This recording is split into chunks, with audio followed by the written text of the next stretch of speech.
Hello everyone. Tonight I've prepared a special compilation of trucker stories, all gathered into one soothing episode for you to enjoy. Take a moment to like the video and subscribe. It really helps support the channel. Now let's begin. The Passenger Who Only Blinks from Marcus. The interstate stretched ahead like a black river under the October moon, and I'd been driving this route between Denver and Salt Lake City for nearly 15 years without picking up a hitchhiker.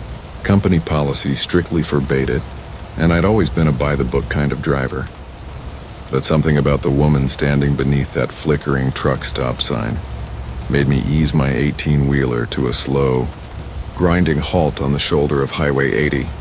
She wore a simple blue dress that seemed oddly formal for someone thumbing rides at 2 in the morning, and her dark hair was pulled back in a neat bun that reminded me of my grandmother's Sunday church style. What struck me most was her posture, perfectly straight and still, like she'd been carved from marble and placed there by some invisible hand. The neon light from the truck stop behind her cast her face in alternating shadows of red and white, and when she looked up at my cab, I noticed she had the most extraordinary pale eyes I'd ever seen. The October air carried the scent of sage and distant snow from the mountains, and my breath formed small clouds as I rolled down the passenger window. She approached with measured steps, her shoes clicking against the asphalt in a rhythm that seemed to match the steady idle of my Peterbilt's engine. When she reached the door, she looked up at me with those remarkable eyes and asked in a voice soft as winter wind, "Could you take me as far as Wendover?" I should have said no. Every regulation in my mental handbook screamed against it, but something in her tone suggested this wasn't really a request at all. Besides, Wendover was exactly where I was headed to drop my load of construction equipment, and the loneliness of the long haul had been weighing heavier on me lately since my divorce was finalized. The cab felt too quiet, too empty, filled only with the constant hum of rubber on asphalt and the occasional crackle from the CB radio. She climbed into the passenger seat with surprising grace, settling herself with her hands folded neatly in her lap, and I noticed she wore no jewelry except for a simple silver chain around her neck. As I pulled back onto the interstate, the truck's interior lights dimmed automatically, leaving us in the greenish glow of the dashboard instruments. The familiar weight and rumble of the fully loaded trailer behind us created a rhythm that usually lulled me into a meditative state during these nighttime runs. But tonight something felt different. For the first hour, we rode in comfortable silence, watching the Nevada landscape roll past in shades of black and deep purple. The radio played soft country music, and occasionally I'd catch glimpses of distant ranch lights twinkling like earthbound stars. My passenger sat perfectly still, looking straight ahead through the windshield, her breathing so quiet I sometimes wondered if she was breathing at all. The heater hummed softly, keeping the cab warm against the October chill, and the occasional truck rolled past us in the opposite direction, their headlights creating brief moments of illumination before disappearing into the darkness behind us. It was during the second hour that I began to notice something peculiar about my passenger. Every time I glanced over at her, expecting to catch her looking around or adjusting her position like normal people do, she remained exactly as she had been when she first sat down. Her hands stayed folded in the same position, her back maintained that rigid straightness, and her gaze never wavered from the windshield. The only movement I could detect was the slow, deliberate blinking of her pale eyes, occurring with such mechanical regularity that I found myself unconsciously timing it against the rhythm of my turn signal. The desert outside had grown more desolate, with fewer lights and longer stretches between towns, and the moon had moved across the sky until it hung directly ahead of us like a searchlight. My passenger continued her strange stillness, and I began to feel an odd compulsion to break the silence that had settled over us like a heavy blanket. I mentioned the weather, commented on the lack of traffic, even tried asking about her destination, but her responses came only as single words or soft sounds of acknowledgement, never requiring her to turn her head or change her position in any way. As we approached a long downgrade that would take us through a series of canyons, I noticed that her blinking had become even more pronounced, almost exaggerated, as if she was deliberately making sure I could see each slow closure and opening of her eyelids. The action seemed to occur every 30 seconds exactly, and I found myself counting silently, anticipating each blink like waiting for a clock to chime. The hypnotic quality of it was unsettling, and I gripped the steering wheel tighter, trying to focus on the road ahead where my headlights carved a tunnel through the darkness. The truck's engine worked harder on the downgrade, and I shifted into a lower gear, feeling the compression brakes engage with their familiar rumbling vibration. Still, my passenger maintained her impossible stillness, and I began to wonder if there was something wrong with her, some medical condition that kept her locked in this rigid position. But when I asked if she was feeling all right, she turned her head toward me for the first time since entering the truck, and I saw those pale eyes focus on me with an intensity that made my skin crawl. "I'm perfectly fine," she said, and her voice carried a quality I hadn't noticed before, something that seemed to echo slightly in the confined space of the cab. "I appreciate your concern, but I'm exactly where I need to be, doing exactly what I need to do." Then she turned back to face forward, resuming her statue-like pose, and continued her methodical blinking as if our brief exchange had never happened. The canyon walls rose around us now, blocking out most of the moonlight and creating a tunnel-like effect that made our headlights seem inadequate against the pressing darkness. The radio began picking up static, and I reached over to adjust the frequency, but every station seemed filled with the same electronic noise that rose and fell like breathing. My passenger's blinking had somehow synchronized with these waves of static, and I realized with growing unease that she was no longer just blinking randomly, but timing each movement to match the rhythm of the interference. As we rounded a curve that would take us deeper into the canyon, I caught sight of something in my peripheral vision that made my blood freeze in my veins. In the passenger side mirror, I could see the reflection of my companion, but what I saw there didn't match what I could observe directly. The reflection showed her head turned completely around, facing backward toward the trailer, her pale eyes wide open and unblinking, her mouth stretched into an impossibly wide smile that revealed far too many teeth arranged in rows like a shark's. I jerked my attention back to the passenger seat, but she sat exactly as before, hands folded, facing forward, blinking with mechanical precision every 30 seconds.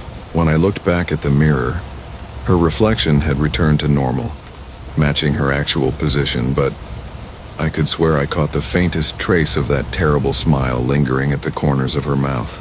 The static from the radio grew louder, and I realized it was no longer random interference but a pattern that seemed almost like Morse code, dots and dashes that corresponded exactly with her blinking.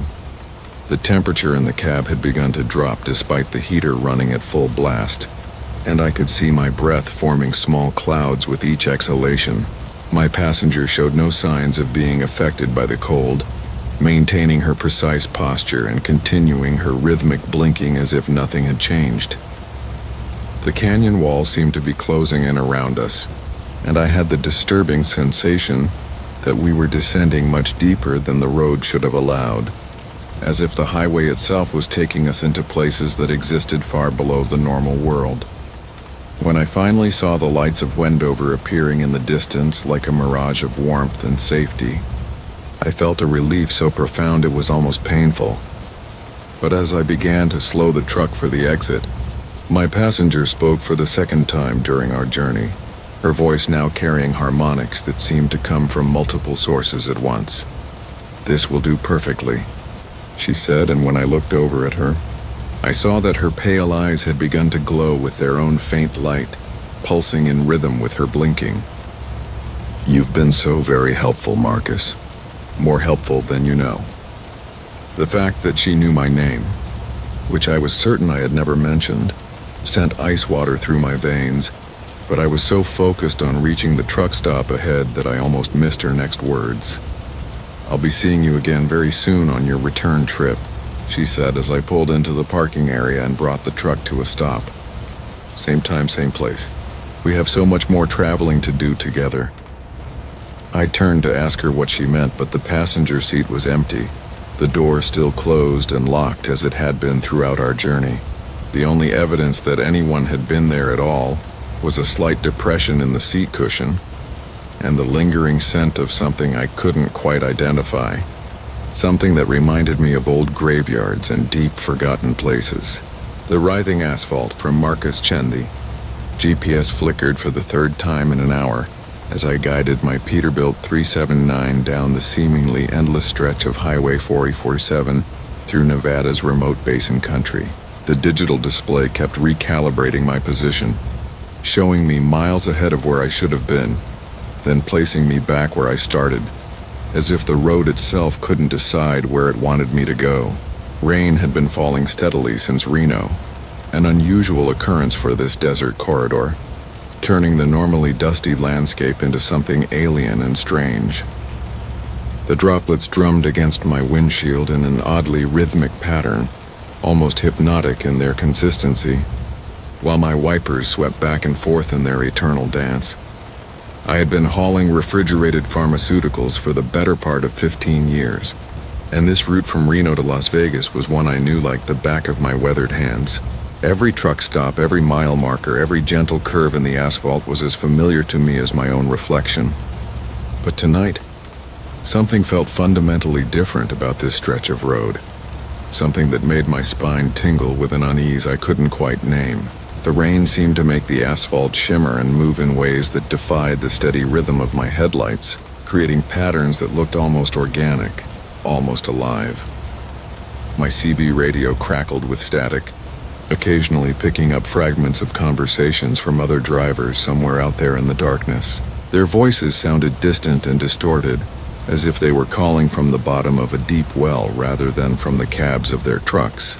I tried to respond a few times, keying the mic and asking for their 20, but received only silence in return, leaving me alone with the constant hum of my diesel engine and the increasingly strange behavior of the road beneath my wheels. The first sign that something was truly wrong came when I noticed that the yellow center line seemed to be shifting slightly, undulating like a snake moving through tall grass. I rubbed my eyes, thinking it was probably just fatigue playing tricks on my vision after 12 hours behind the wheel. But when I looked again, the movement was still there, subtle but unmistakable. The lines appeared to pulse gently, expanding and contracting as if breathing, while the asphalt around them rippled in slow, wave-like motions that made my stomach lurch with vertigo. I slowed the truck from 70 to 50 miles per hour, then down to 30, watching in growing alarm as the road continued its bizarre undulation. The rain seemed to be pooling in the low spots created by these impossible movements, forming temporary lakes that my tires splashed through with wet, sucking sounds. My headlights illuminated what should have been solid pavement, but instead revealed a surface that moved like dark water, rising and falling in gentle swells that stretched as far as my beams could reach into the Nevada night. The sensation through my steering wheel was the most unnerving part of this entire experience. Instead of the solid feedback I expected from asphalt and concrete, I felt something that seemed almost muscular. A subtle tensing and relaxing that traveled up through my truck's suspension and into the very core of my being. It was as if the road had developed a pulse, a slow and steady heartbeat that synchronized with my own racing heart. My CB radio continued to hiss with static, but now I thought I could hear something else buried in the white noise. Something that sounded almost like breathing, deep and rhythmic and impossibly vast. When I tried to pull over to the shoulder, thinking I needed to stop and figure out what was happening, the pavement seemed to resist my steering input, gently but firmly guiding my truck back toward the center of the lane. It wasn't violent or sudden, but rather felt like the road itself was making subtle suggestions about where I should be driving. The steering wheel turned smoothly in my hands, but the truck continued forward as if following some predetermined path that existed regardless of my intentions or desires. That's when I noticed that my speedometer was reading 40 miles per hour, even though I had taken my foot completely off the accelerator and was now pressing gently on the brake pedal. The truck was maintaining its speed without any input from me, carried forward by the motion of the road itself, riding the swells of asphalt like a boat on a calm but persistent current. My engine had settled into an idle, but we continued moving through the rain-soaked darkness at a steady pace that felt both comforting and deeply terrifying. The landscape around me began to change in ways that shouldn't have been possible on this familiar route. Hills that I knew should have been on the left side of the highway appeared on the right, while distant mountain ranges seemed to shift their positions like sleeping giants rolling over in their beds. The mile markers, when I could see them through the rain and strange light, showed numbers that made no sense whatsoever, counting both forward and backward in a sequence that defied any logic I could understand.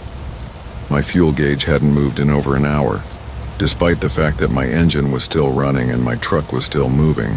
The digital clock on my dashboard seemed to be stuck at 3:17 a.m., the numbers glowing steadily while the seconds refused to advance. Even my CB radio had fallen completely silent. Not even static anymore. Just an empty quiet that felt somehow expectant, as if the entire world was holding its breath and waiting for something momentous to occur. The road began to rise and fall more dramatically, creating hills where none had existed before, carrying my truck up gentle slopes and down into valleys that opened up like mouths in the earth. The rain continued its rhythmic drumming, but now it seemed to be falling upward in some places, droplets rising from the pavement to meet the clouds above in defiance of gravity and common sense. My headlights showed me glimpses of other vehicles in the distance, trucks and cars that appeared to be riding the same impossible waves of asphalt, their taillights bobbing up and down like red lanterns on a dark sea. I tried my cell phone, thinking I could call someone, anyone, to report what was happening, but the screen showed no signal bars and no indication of the time or date. The device felt strangely warm in my hands, almost feverish. And when I looked closely at the display, I could swear I saw tiny ripples moving across the surface of the glass, as if the screen itself was made of liquid rather than solid material. The most frightening realization came when I understood that I was no longer in control of my own truck. The road had taken over completely, carrying me forward on its living surface while I sat helplessly in the driver's seat, hands on a steering wheel that no longer responded to my input. The brake pedal pressed uselessly to the floor, while the accelerator had no effect on our steady, inexorable progress through the rain-soaked night. I was a passenger now, riding a wave of asphalt that seemed to know exactly where it wanted to take me. Then, as suddenly as it had begun, the road started to return to normal. The undulating motion gradually subsided, the wave-like movements becoming smaller and smaller until finally, with what felt like a gentle sigh, the pavement settled back into ordinary, solid asphalt. My steering wheel regained its responsiveness.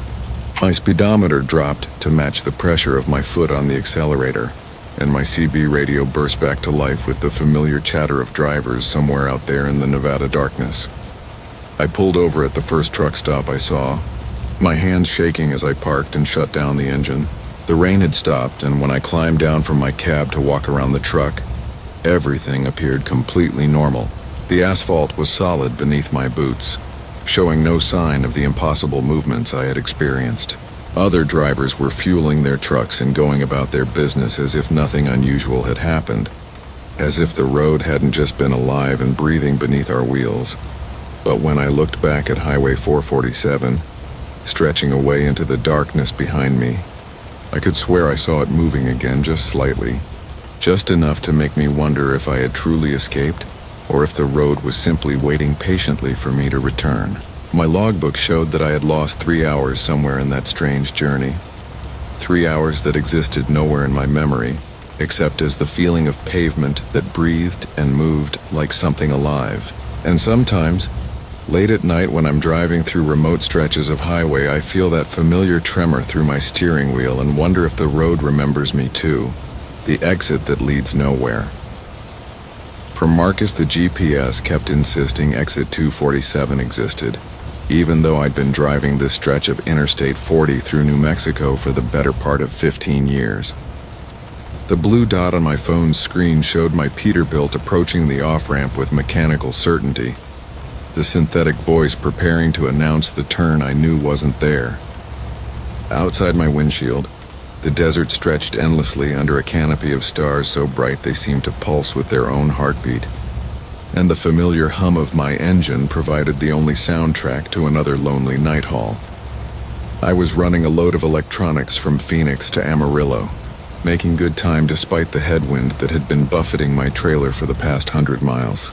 The dashboard clock glowed 2:47 a.m., and the coffee I'd grabbed at the last truck stop had long since worn off, leaving me in that strange twilight state where the road becomes hypnotic and time seems to bend. The yellow center-line stripes flicked past in a steady rhythm, and the occasional pair of headlights would bloom in my mirrors before fading into the darkness behind me. That's when I saw the sign. At first, I thought it was a trick of tired eyes and shifting shadows. Green reflective letters spelling out Exit 247 caught my headlights, and beneath them, smaller text that I couldn't quite make out from this distance. I blinked hard, rubbing my eyes with the back of my hand, but the sign remained stubbornly real. My CB radio crackled with static, the usual chatter from other drivers mysteriously absent on this stretch of highway that should have been busy with cross-country traffic. The exit ramp curved away from the interstate at a gentle angle, just like any other off-ramp, except something about its geometry seemed wrong. The way it curved seemed to bend more than physics should allow, disappearing into darkness that felt thicker than the surrounding night. My headlights swept across the reflective markers lining the ramp, creating a trail of light that seemed to lead into absolutely nothing. I should have kept driving. Every instinct I'd developed in over 2 million miles of long-haul trucking told me to maintain course, to trust my experience over the glowing screen of my GPS. But curiosity has always been my weakness, and the impossible existence of this exit gnawed at me like a splinter in my mind. I eased off the throttle, feeling the Jake brake engage with its familiar growling rumble, and guided my rig toward the off-ramp that shouldn't exist. The transition from interstate to exit ramp felt normal at first. The slight banking of the curve, the change in road surface texture, even the way my trailer followed obediently behind all registered as perfectly ordinary. But as I continued around the sweeping curve, I began to notice that my headlights weren't illuminating anything beyond the immediate road surface. The darkness on either side of the ramp seemed to absorb light like black felt, offering no reflection from signs, barriers, or the desert scrub that should have been visible. My engine's steady diesel heartbeat continued unchanged, but the sound seemed muffled now, as if the air itself had grown thicker. The wind that had been battling my trailer for hours suddenly vanished, leaving an unsettling stillness that made the hair on my arms stand up beneath my flannel shirt. I reached for the CB radio, keying the microphone with a practiced motion. Breaker 19, this is Phantom Freight eastbound on exit 247 off Interstate 40. Anyone got their ears on? The words felt strange in my mouth, and the radio responded with nothing but a soft hiss of static that seemed to pulse with a rhythm almost like breathing. The ramp continued curving, far longer than any exit should reasonably extend. I checked my odometer and realized I'd been on this ramp for nearly 3 miles, still following its gentle arc through the consuming darkness. The road surface remained smooth and well-maintained, the yellow lines crisp and bright in my headlights, but everything else had ceased to exist beyond the small bubble of illumination surrounding my truck. That's when I noticed my fuel gauge hadn't moved. In 3 miles of driving, climbing what felt like a gradual grade, my diesel engine should have consumed a measurable amount of fuel. But the needle remained fixed in the same position, pointing to just over 3/4 full. I tapped the gauge face with my finger, wondering if it had stuck, but the needle didn't so much as quiver. The temperature outside my cab, which had been a comfortable 52 degrees when I took the exit, now registered as exactly 0 on my external thermometer. Not below freezing in a way that would make sense for high altitude, but precisely 0, as if the concept of temperature had simply stopped applying. Yet I felt no cold seeping through my windows, no change in the warm air circulating through my cab. My headlights suddenly illuminated something ahead that made me ease off the accelerator and lean forward in my seat. The ramp appeared to end, not at an intersection or surface street, but at what looked like the edge of the world itself. The asphalt simply terminated in a clean, straight line, beyond which lay nothing but an abyss so complete it seemed to pull light into itself. I brought the truck to a full stop about 50 feet from the edge, setting the parking brake with trembling hands. The diesel engine continued its reliable idle, but every other sound had vanished completely. No wind, no road noise from distant traffic, not even the subtle creaks and settling sounds that every truck makes when stationary. The silence felt heavy, pressing against my eardrums like deep water. Against every rational thought in my head, I climbed down from my cab to get a closer look. My boots hit the asphalt with sounds that seemed to be swallowed immediately by the oppressive quiet. I walked slowly toward the edge of the ramp, my flashlight beam dancing ahead of me, and with each step, the sense of wrongness grew stronger. The edge was perfectly straight and clean, as if someone had taken a cosmic knife to reality itself. The asphalt ended in a line so precise it could have been drawn with a ruler, and beyond it lay nothing. Not darkness, not empty space, but an absence so complete that my eyes couldn't focus on it.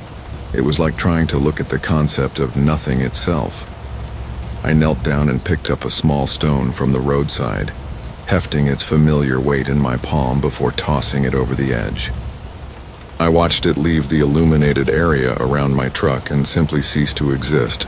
No sound of impact, no sense of it falling into distant darkness, just an immediate transition from existence to absolute nothingness. The beam of my flashlight couldn't penetrate even an inch into that void. When I pointed it over the edge, the light simply stopped, as if hitting an invisible wall made of pure absence. I tried dropping the beam to examine the cutoff point more closely and felt a wave of vertigo so intense I had to step back from the edge and sit down hard on the asphalt. That's when I heard my engine note change. The steady idle that had been maintaining its rhythm throughout this impossible journey began to fluctuate, rising and falling in a pattern that sounded almost like speech, like someone trying to communicate using the language of diesel combustion and hydraulic pressure. The headlights began to dim and brighten in coordination with the engine's rhythm, creating a pulsing Morse code of light and shadow. I stood up quickly, my legs shaky with adrenaline, and backed toward my truck without taking my eyes off the void. The engine's strange communication grew more urgent, the headlights flickering faster, and I realized with growing horror that the edge of the ramp was moving, not quickly, but with the inexorable certainty of an incoming tide.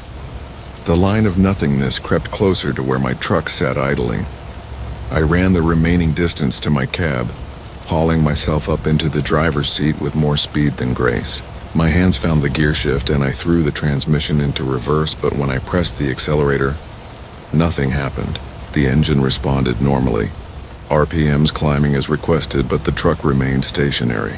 I tried the parking brake release, double-checked the transmission, even tried rocking the steering wheel, but my Peterbilt sat planted as firmly as if it had grown roots.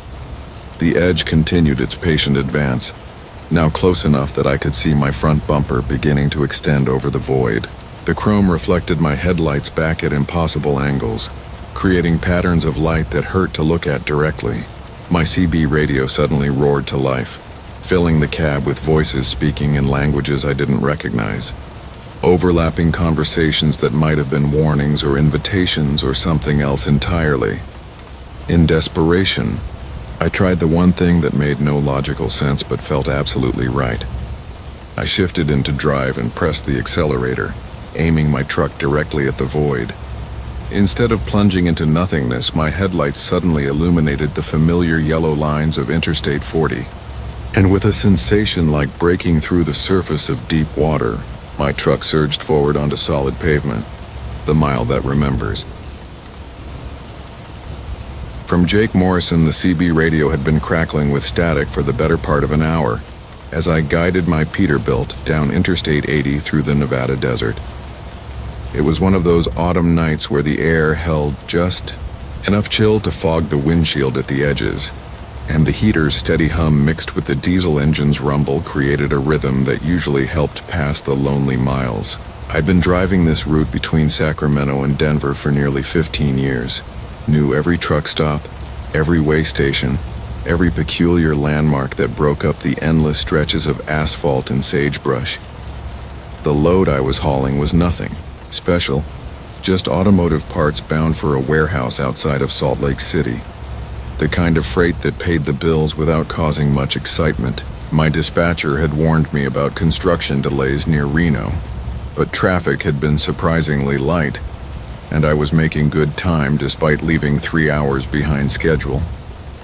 The digital clock on my dashboard glowed a steady 2:17 a.m. as I settled into that familiar trance that comes with long-distance hauling, where the white lines become hypnotic and the mind starts to wander through memories and half-formed thoughts. That's when I first noticed something odd about mile marker 247. It stood there like any other green reflective sign, catching my headlights and throwing back that familiar glow. But as I passed it, I could have sworn I heard something that made my skin crawl. It sounded like laughter, soft and distant, barely audible over the engine noise and the whisper of tires on pavement. I shook my head, figuring it was just fatigue playing tricks on my ears, maybe some weird acoustics from the wind hitting the cab at just the right angle. But the sound lingered in my memory as I continued down the highway, a gentle chuckling that seemed far too human to be coming from the desert wind. I reached for my thermos of coffee, taking a long sip of the bitter brew while scanning the radio for something to distract my thoughts. The static cleared momentarily, and I caught fragments of conversation between other drivers. Complaints about DOT inspections and speculation about diesel prices, the usual chatter that formed the backbone of trucker communication across the interstate system. 20 minutes later, I was startled to see mile marker 247 approaching again in my headlights. This made no sense, given that I'd been maintaining a steady 65 miles per hour and hadn't taken any exits or turnarounds. The green sign reflected my headlight beams with that same familiar shimmer, but this time I was ready for whatever sound might come. As my rig passed the marker, the laughter came again, clearer now, unmistakably human, but with an edge that made my hands tighten on the steering wheel. It wasn't joyful laughter, but something else entirely, something that carried notes of knowledge and amusement that felt deeply unsettling. I grabbed my CB handset and switched to channel 19, the standard frequency for driver communication, hoping to reach someone else who might be traveling this stretch of highway. Breaker 19, this is Desert Hawk eastbound on 80 near mile, marker 247. Anybody else out there seeing anything strange tonight? The static hissed back at me without any response, and I tried again, using slightly different phrasing, asking if any other drivers had noticed unusual sounds or signs in this area. The silence that came back was more unnerving than any ghost story I'd ever heard around truck stop counters. Usually, this stretch of interstate had at least a few drivers pushing through the night hours, but my radio seemed to be reaching into an empty void. I checked my GPS unit to confirm my location, and it showed me exactly where I expected to be, progressing normally toward the Utah border, but something felt fundamentally wrong about the whole situation. When mile marker 247 appeared in my headlights, for the third time I actually hit the brakes, bringing my rig down to a crawl as I approached the sign. The laughter that came this time was louder, more sustained, and it seemed to come from the marker itself, as if the metal and reflective material had somehow acquired the ability to express human emotion. I pulled over to the shoulder, engaging my hazard lights and sitting there in the cab while the engine idled, trying to make sense of what was happening. The night air through my slightly cracked window carried scents of sage and distant rain, normal desert smells that should have been reassuring, but instead felt charged with an electric tension that made my neck hair stand up. I climbed down from the cab, leaving the engine running, and walked back toward the mile marker with my flashlight in hand. The sign looked completely ordinary in the LED beam, just standard highway department issue with regulation fonts and reflective backing. But as I stood there examining it, I heard something that made my blood run cold.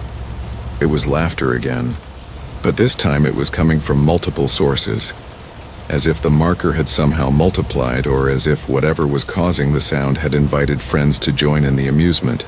The laughter had a quality that suggested they were laughing at me, at some joke or situation that I couldn't understand.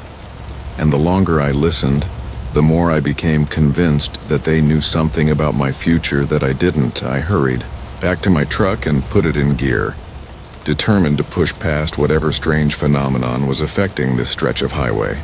As I accelerated away from mile marker 247, I watched my speedometer carefully, maintaining exactly 70 miles per hour and marking the time on my dashboard clock.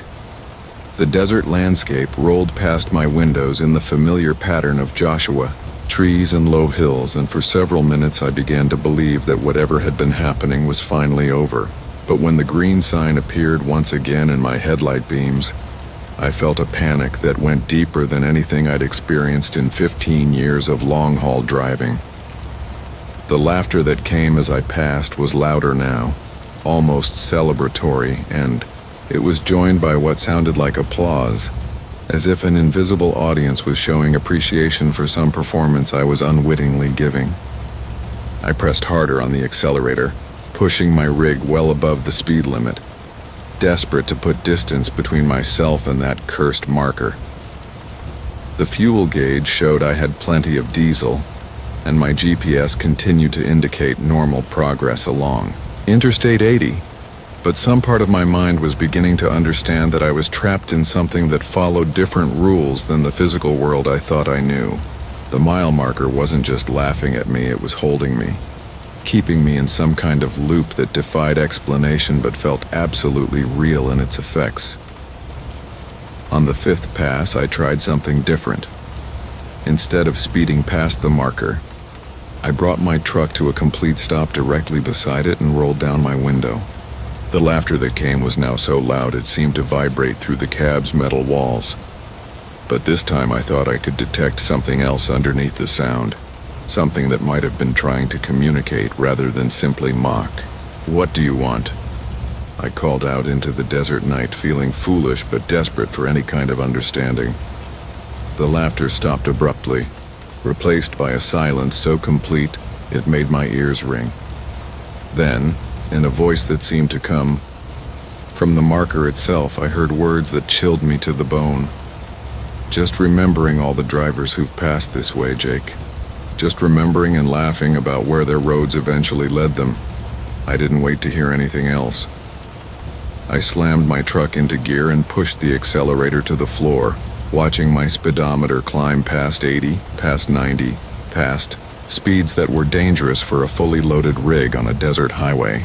The landscape outside became a blur of shadows and reflected light, but I didn't care about safety anymore, only about escaping whatever force had claimed that stretch of road. When I finally saw mile marker 248 appear in my headlights, I nearly wept with relief. The familiar progression of numbers resumed, and my CB radio crackled back to life with the voices of other drivers sharing the night highway. I pulled into the next truck stop I could find, a familiar place where I'd stopped dozens of times before, and sat in the parking lot drinking coffee until dawn broke over the mountains. I finished that run to Salt Lake City without incident, delivered my load on schedule, and took a different route back to California. But sometimes, late at night, when I'm driving through isolated stretches of highway, I find myself wondering about that mile marker and its laughter, wondering what it meant about roads and destinations, and whether every driver eventually encounters that place where the highway remembers more than it should, where something waits to laugh at the journeys we think we're choosing for ourselves. The breath of the highway. From Marcus.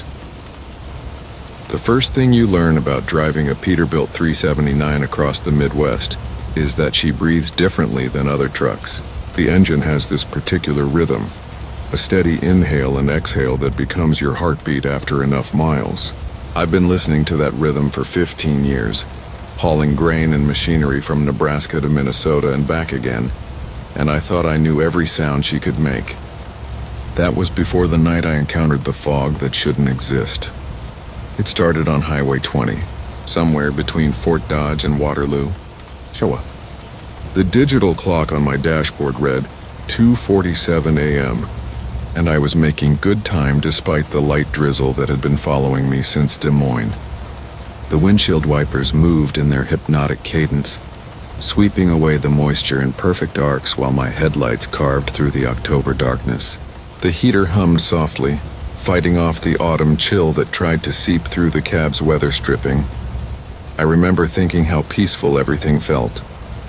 The CB radio crackled occasionally with distant voices, other drivers checking in with each other across the vast network of highways that connect our country's heartland. My coffee had gone cold in the cup holder an hour ago, but I was alert, comfortable in that zone every long-haul driver knows, where the truck becomes an extension of your body and the road becomes part of your soul. That's when I saw the fog bank ahead. It stretched across the highway like a wall, impossibly dense and perfectly straight, as if someone had drawn a line across the landscape with gray chalk. In my years of driving, I'd seen fog roll out of river valleys and spread across farmland, but this was different. It didn't drift or undulate the way natural fog does. It simply stood there waiting about 2 feet high and extending as far as my headlights could reach in either direction. I downshifted, feeling the engine brake engage with its familiar rumble. The Peterbilt slowed from 65 to 45, then 35 as I approached the strange phenomenon. Through my windshield, I could see that the fog had an almost luminescent quality, not quite glowing, but somehow brighter than it should have been in the darkness. It reminded me of the mist that rises from dry ice, thick and heavy and unnatural. The strangest part was how it hugged the ground at exactly the height of my truck's air intake. Most semi-engines breathe through vents positioned low on the cab, designed to pull in cool air from near the road surface. As I entered the fog bank, I could hear the familiar sound of my engine drawing air, but now it was pulling in whatever this gray mass was made of. At first, nothing seemed wrong. The fog flowed around my truck like water, and my headlights created tunnels of visibility extending maybe 10 feet ahead. The windshield wipers continued their steady rhythm, though now they were clearing away droplets that seemed thicker than rain, more viscous, like they contained something more substantial than ordinary water vapor. Then I noticed the change in my engine's breathing. The steady inhale and exhale I'd grown accustomed to over 15 years began to sound different. Instead of the clean mechanical rhythm of pistons and cylinders, there was something else mixed in. A wetness, a thickness, like the engine was trying to breathe through cotton, or like someone with a chest cold struggling to draw air into congested lungs. I pressed gently on the accelerator, thinking maybe I just needed to power through whatever atmospheric anomaly I'd encountered. But the engine responded sluggishly. The turbocharger, which normally whistled with sharp precision as it fed compressed air into the cylinders, now made a muffled, strangled sound. Through the fog swirling past my windows, I could barely make out the white lines marking the highway's edge. The temperature gauge on my dashboard began to climb, not quickly but steadily, the needle moving from its normal position in the center toward the warning zone. I'd been driving long enough to know that this could spell disaster. An overheated engine in the middle of nowhere, especially at nearly 3 in the morning, was every trucker's nightmare. But it wasn't just the engine temperature that was rising. I started to feel warm in the cab, despite having the air conditioning running. The warmth seemed to come from everywhere at once, as if the fog itself was somehow heated. I rolled down my window slightly, hoping to let in some cool air. But what entered was thick and humid, carrying a smell I couldn't quite identify. It wasn't unpleasant exactly, but it was organic. like wet earth mixed with something metallic. That's when I realized the fog was getting thicker. What had started as a low-lying mist was now rising higher, creeping up the sides of my truck windows and beginning to obscure my side mirrors. Through the passenger window, I could no longer see the fence post that marked the edge of the adjacent cornfield. The world outside had been reduced to a gray void, with only the faint outline of the road center line visible in my headlights. My engine coughed. It was a sound I'd never heard before in 15 years of driving. Not the normal diesel knock of a cold engine, or the momentary hiccup when water gets into the fuel. This was something else entirely. A wet, choking sound that seemed almost biological. The truck shuddered slightly, and for a moment, the headlights dimmed. I reached for the CB radio, intending to call out to any other drivers who might be in the area. But when I keyed the microphone, all I heard was static, mixed with what sounded like breathing. Slow, labored breathing that matched the struggling rhythm of my engine. I tried several different channels, but the sound was the same on each one, as if the fog was interfering with radio transmission in ways that defied explanation. The warmth in the cab was becoming uncomfortable now. Sweat began to bead on my forehead despite the fact that I had the climate control set to cool. Outside, the fog continued to thicken and rise until it reached the level of my windshield. My wipers were working overtime, but they seemed to be moving the gray mass around rather than clearing it away. Then my engine coughed again, harder this time, and the truck lurched forward as if something had briefly seized in the drivetrain. The temperature gauge needle crept closer to the red zone, and I could smell something burning, though not the acrid scent of overheated oil or coolant. This was different, more like the smell of wet wood smoldering in a fireplace. I made the decision to try to power through. Whatever this phenomenon was, it couldn't extend forever. Fog banks have edges, even unnatural ones. I downshifted to a lower gear and pressed harder on the accelerator, feeling the turbocharger struggle to compress the thick, humid air that was now filling my engine. The Peterbilt responded gamely at first, the big diesel working harder than it should have, but still pulling us forward through the gray mass that now completely surrounded the truck. I could no longer see anything outside except for the faint glow of my own headlights reflecting back at me through the fog. It was like driving through the inside of a cloud. If clouds could be warm and smell of earth and metal. But then the engine began to make sounds that sent ice through my veins despite the unnatural warmth filling the cab. Instead of the regular firing order of cylinders, there was a rhythm that sounded almost like speech. Like someone trying to form words with each intake of breath, each compression cycle, each exhaust stroke. The sounds weren't quite syllables, but they had the cadence of language, of something trying to communicate.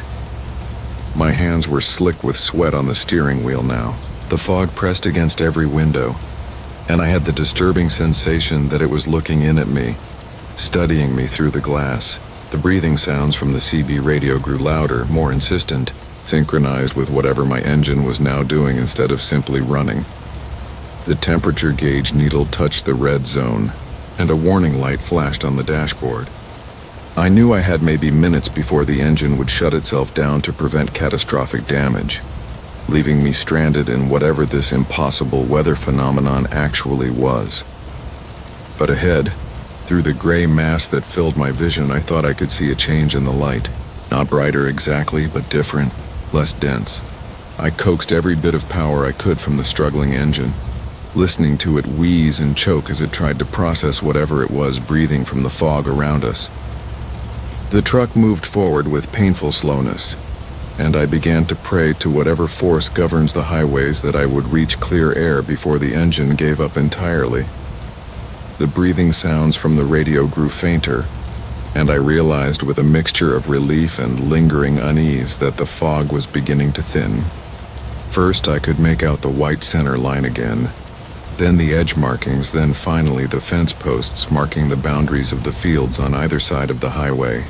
The cook who never closed his eyes. From Jake Morrison. The rain had been coming down steady for 3 hours when I first saw the neon sign cutting through the darkness like a beacon. Mel's 24-hour diner, it read. the letters flickering just enough to make you wonder if the place was about to go dark any second. My Peterbilt's diesel engine hummed its familiar tune as I downshifted, the Jake brake echoing across the empty Wyoming plains. The fuel gauge wasn't quite at empty, but my stomach was making demands that the stale crackers in my sleeper couldn't satisfy. I'd been running this route between Denver and Salt Lake for nearly 15 years, and I could swear I'd never seen this particular diner before. But then again, these little roadside places had a way of appearing and disappearing like mirages, especially when you needed them most. The parking lot was mostly empty except for a beat-up Ford pickup and what looked like a station wagon from the 70s. Good signs, I thought. Local customers usually meant decent food and fair prices. The air brakes hissed as I brought the big rig to a stop, positioning it where I could keep an eye on the trailer from inside. Old habits die hard, and in this business, paranoia keeps your cargo intact.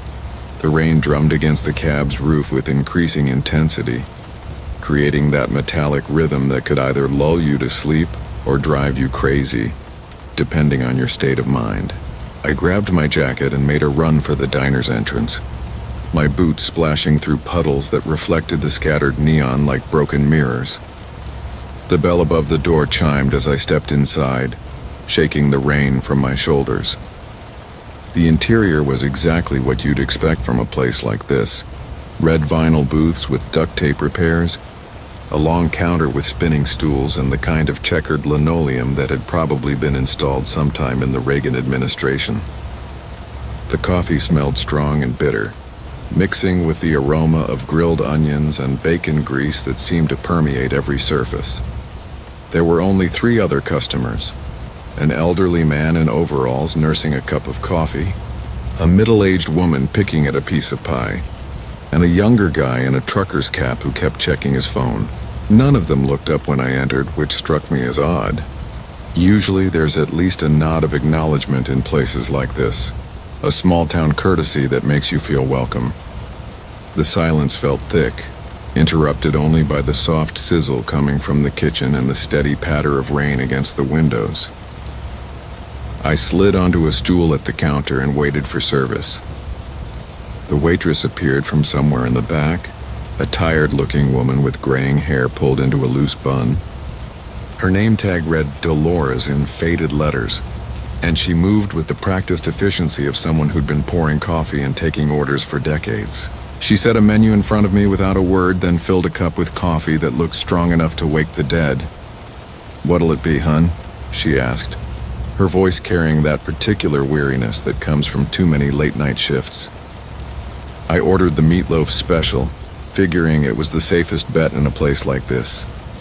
As Dolores scribbled down my order, I caught my first glimpse of the cook through the service window. He was a large man, probably in his 50s, wearing a grease-stained apron over a white t-shirt. His hair was slicked back, and there was something about his posture that suggested he'd been standing in that exact spot for hours. But what struck me most was his eyes. They were fixed on some point beyond the window, and he wasn't blinking. At first I figured he was just concentrating on the grill, lost in the rhythm of cooking. We all have those moments when we zone out, especially during the long, lonely hours of night work. But as I sipped my coffee and waited for my meal, I found myself glancing back at him again and again. His eyes never moved, never closed, not even for the brief flutter that happens without conscious thought.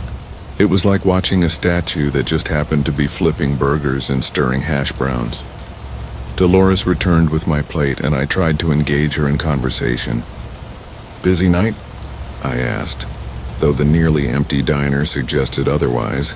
She glanced toward the kitchen, then back at me.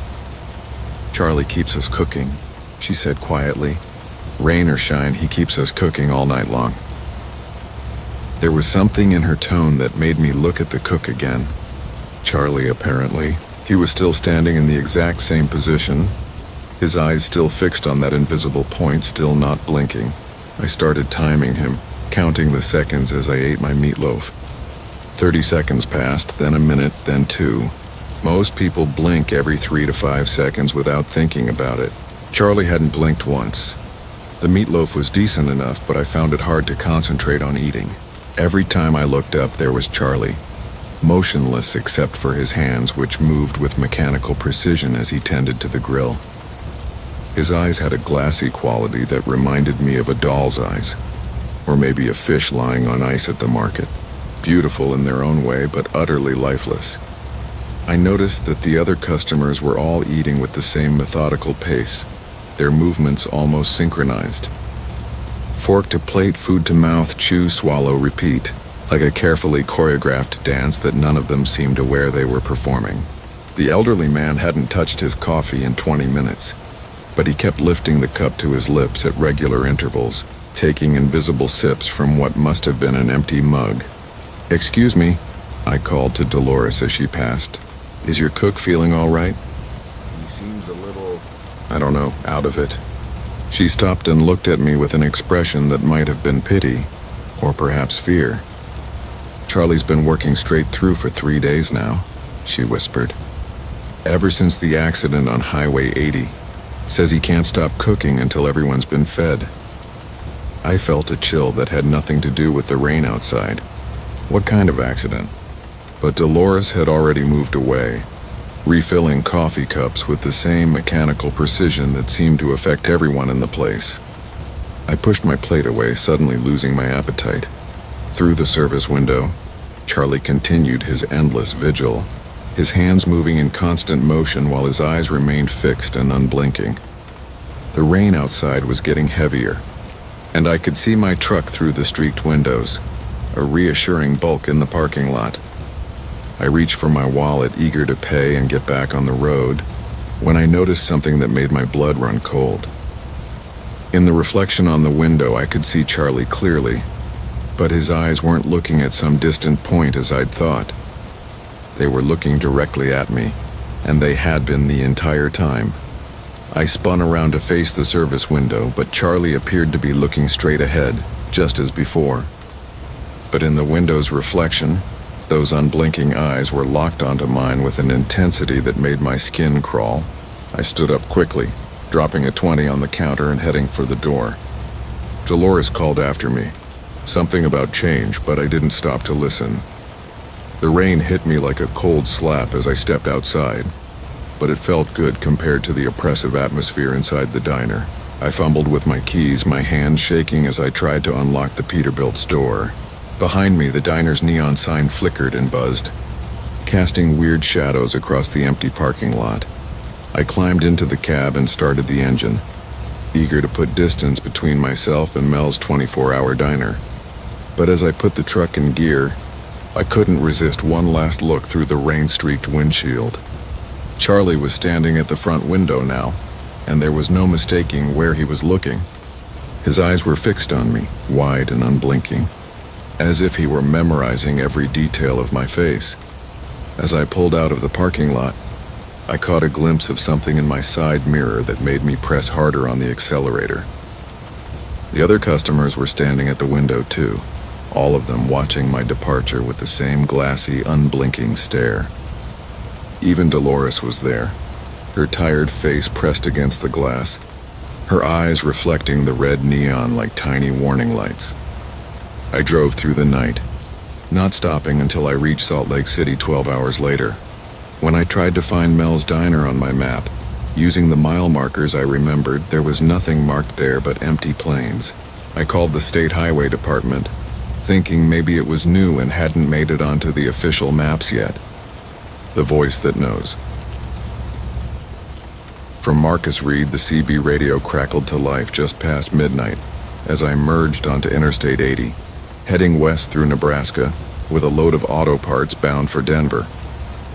I'd been driving the same route for 15 years, knew every truck stop, every grade, every place where the highway patrol liked to set up their speed traps.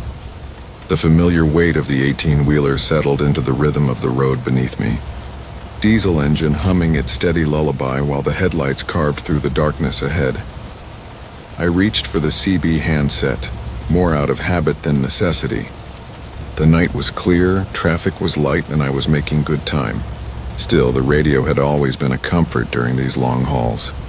a lifeline to other drivers fighting the same battle against sleep and solitude. I keyed the mic and spoke into the darkness. Breaker 19. This is Big Blue eastbound on 80 at mile marker 215. Looking for a radio check. Static filled the cab for a moment before a voice responded, clear and oddly melodic despite the usual CB distortion. Big Blue, this is Knight Rider. Got you 5x5 and I'm reading you loud and clear. You're thinking about that cup of coffee getting cold in your thermos, aren't you? I glanced at the thermos wedged between my seat and the center console. The coffee had indeed gone cold hours ago, but I hadn't mentioned anything about coffee on the radio. Coincidence, I figured. Most drivers were thinking about coffee at this hour. That's a Roger, Knight Rider. Thanks for the comeback. You got your ears on for any smokies up ahead? Clean and green for the next 50 miles, Big Blue. But you might want to slow down just a touch. You're pushing 73 in a 65 zone, and you're worried about making your delivery on time because you spent too long at that truck stop in Iowa, talking to that waitress with the blue eyes. My hands tightened on the steering wheel. I checked my speedometer, and sure enough, I was doing 73. I eased off the throttle, but my mind was racing. The waitress at the truck stop had indeed had blue eyes, and I had lingered longer than usual over my meal, drawn into conversation about her plans to move to California. But I definitely hadn't mentioned any of that on the radio. Knight Rider, how'd you know about Iowa? Lucky guess, Big Blue. Us drivers, we all follow the same patterns, stop at the same places. Speaking of patterns, you always tap your wedding ring 3 times when you're nervous, don't you? Like you're doing right now. I looked down at my left hand and felt my blood chill. My ring finger was indeed tapping against the gold band. 3 quick taps in succession. It was an unconscious habit I'd developed over the years, something I did when I was anxious or deep in thought. My wife Sarah used to tease me about it, said I was sending her Morse code messages of love, but she'd been gone for 2 years now, cancer taking her just as quickly as our marriage had bloomed, and I'd never mentioned the habit to anyone since. Who is this? I keyed the mic with a trembling finger. How do you know these things? Just a fellow traveler, Big Blue. Been listening to your thoughts bouncing around the airwaves. Funny how loneliness makes a man's mind broadcast on frequencies he didn't know existed. You're thinking about Sarah right now, aren't you? Wondering if she can still hear you when you talk to her picture on your dashboard. I nearly swerved into the median. There, taped to my dashboard just above the CB radio, was a small photograph of Sarah from our wedding day. Her smile bright and eternal in the green glow of my instrument panel. I did talk to that picture sometimes during the longest hauls when the silence became too heavy to bear, but no one knew about that, no one could know about that. This isn't possible, I whispered into the microphone. You can't hear thoughts over CB radio. That's not how it works. Knight Rider's laughter filled the cab, warm and somehow sad. Oh, Big Blue, there's so much more traveling these highways than just trucks and cars. Thoughts, memories, regrets, they all leave traces in the electromagnetic spectrum. Some of us just learned how to tune in to the right frequency. The highway stretched endlessly ahead, yellow lines disappearing under my hood in hypnotic succession. Other vehicles were scarce at this hour. Just the occasional set of taillights in the distance or oncoming headlights that flared bright and then vanished into my mirrors. I felt utterly alone except for this voice that seemed to know the contents of my mind better than I did myself.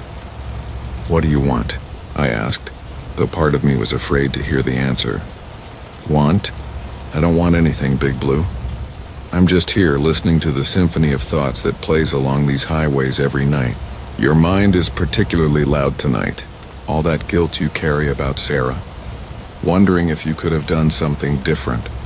If you'd noticed the symptoms sooner, if you'd insisted on better doctors. Tears blurred my vision, and I had to blink hard to keep the road in focus. Those were thoughts I'd never shared with anyone.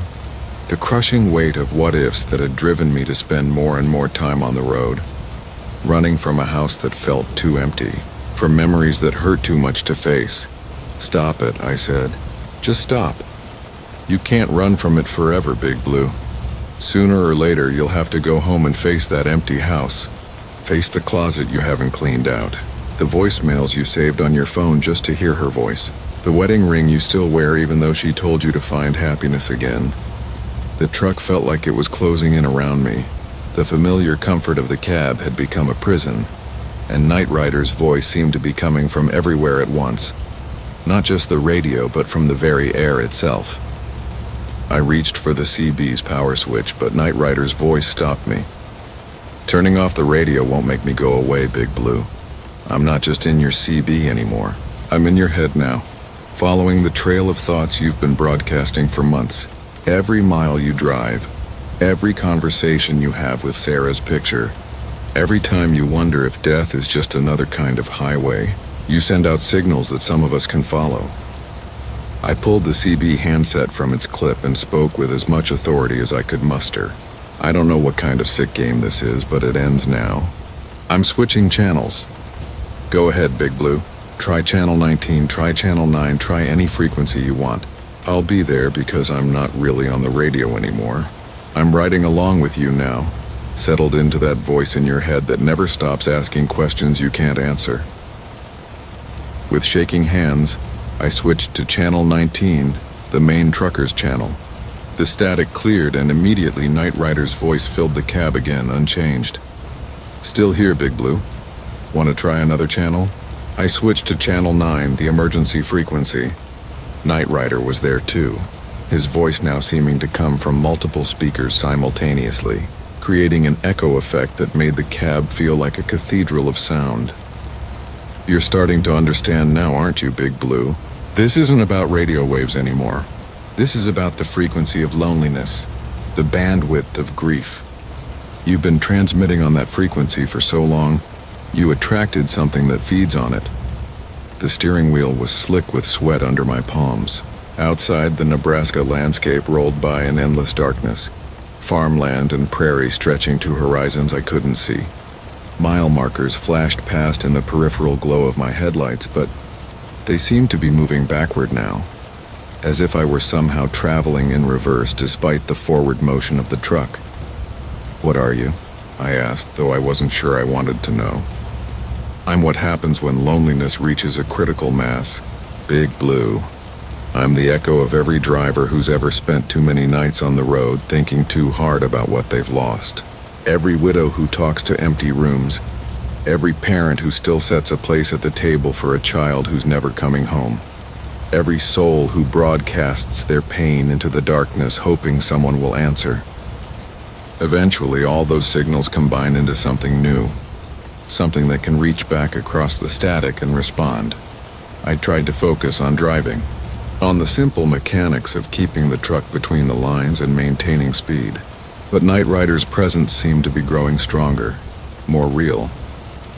I could almost see a shadow in my passenger seat, a dark outline that moved independently of the passing lights outside. Here's what's going to happen.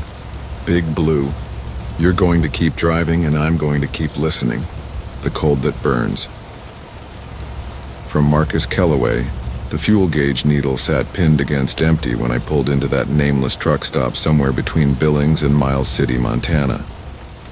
October had settled heavy over the high plains, bringing with it the kind of bone-deep cold that makes diesel gel in your tanks if you're not careful. My Peterbilt's engine ticked and settled as I shut her down.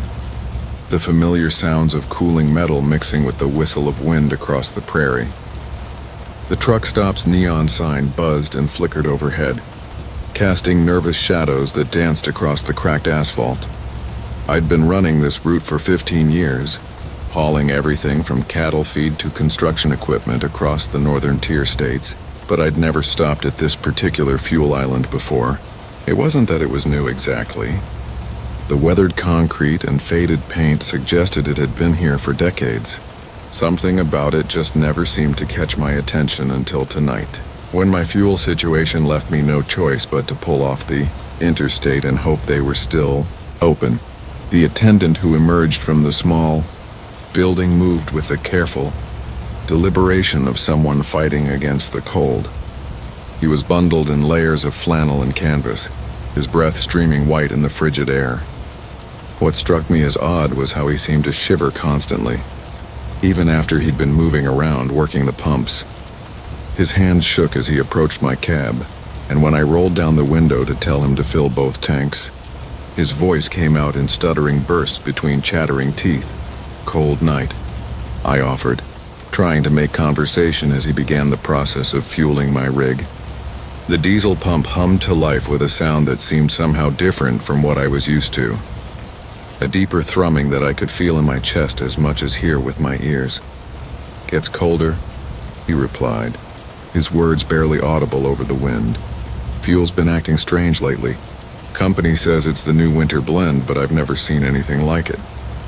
He paused in his work, looking back at the pump display with an expression I couldn't quite read in the dim light. Temperature drops and it starts bubbling. Boiling almost, but from the cold instead of heat. Doesn't make sense to a man like me. I climbed down from my cab to stretch my legs and get a better look at what he was talking about. Through the clear section of the fuel hose, I could see the diesel flowing toward my tanks, but he was right about something being off. The liquid seemed to have a life of its own, churning and roiling as it moved through the line.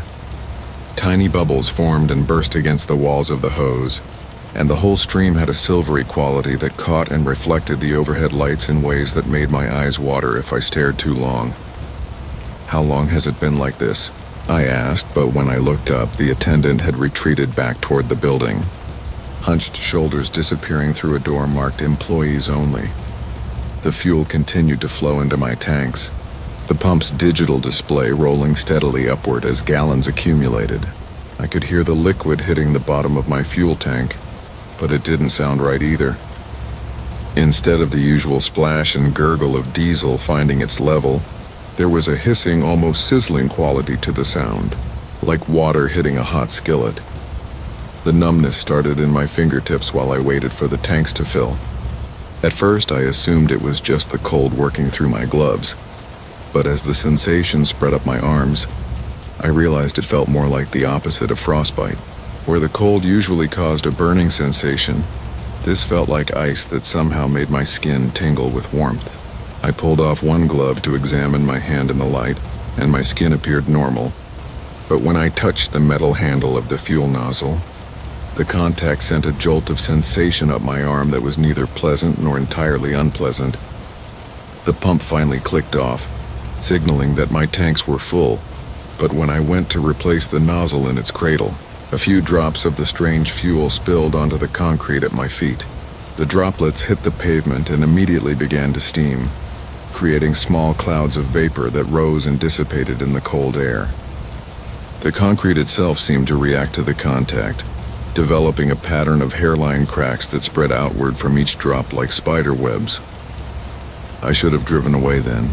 Every instinct developed over years of long-haul trucking told me to get back in my cab, fire up the engine, and put as many miles as possible between myself and that place before whatever was wrong with their fuel supply became my problem. But the strange tingling in my hands had spread throughout my body, and I found myself oddly reluctant to leave. The sensation wasn't entirely unpleasant, more like the feeling of coming inside to a warm fire after hours in the cold, except that the warmth seemed to be coming from within rather than from any external source. The building's door chimed as I pushed it open, looking for the attendant to pay for my fuel. The interior was typical truck stop fare, harsh fluorescent lights, shelves lined with energy drinks and snack foods, a coffee station that had seen better days. But the temperature inside was wrong. Despite the heaters I could hear running, the air felt even colder than it had outside, and my breath came out in thick white plumes that hung in the air longer than they should have. The attendant stood behind the counter, still shivering despite being indoors. Up close I could see that his skin had taken on a grayish pallor, and his eyes held a distant quality, as if he were looking through me rather than at me. When I handed him my credit card, his fingers were so cold that touching them sent another of those strange jolts up my arm, and I noticed that the card reader's screen flickered and distorted when he swiped my card. "Road's been claiming trucks," he said quietly as he processed my payment, his voice barely above a whisper. "Drivers fuel up here, head back out into the night, and their rigs turn up later," pulled over on the shoulder with no explanation. Engines still running, fuel tanks empty, but the drivers are gone. Never any sign of struggle, no indication of where they went. He handed me the receipt with hands that shook so violently I was surprised he could manage the simple task. Company keeps sending investigators, but they can't explain it. Fuel tests normal in the lab, even though we all know it isn't. I wanted to ask him more questions, but the tingling sensation in my body had intensified to the point where I felt like I was vibrating at some frequency just below the threshold of hearing.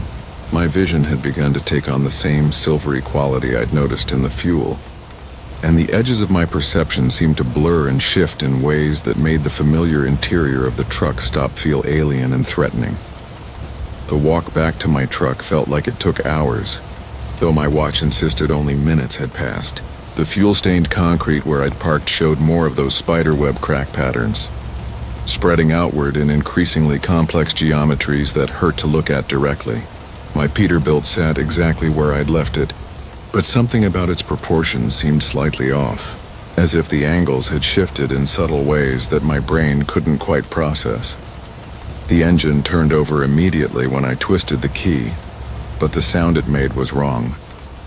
Instead of the familiar rumble of my Caterpillar engine, I heard something that sounded almost musical, a harmonious humming that seemed to resonate not just through the truck, but through my bones as well. The fuel gauge showed full, but the needle moved in tiny oscillations, as if the fuel level were constantly changing. As I pulled out of the truck stop and back onto the interstate, I noticed that my headlights were casting shadows that moved independently of the objects that should have been creating them.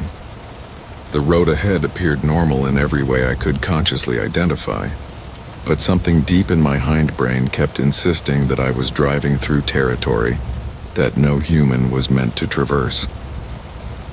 The radio crackled to life without my touching it, cycling through stations that played music I didn't recognize in languages I couldn't identify.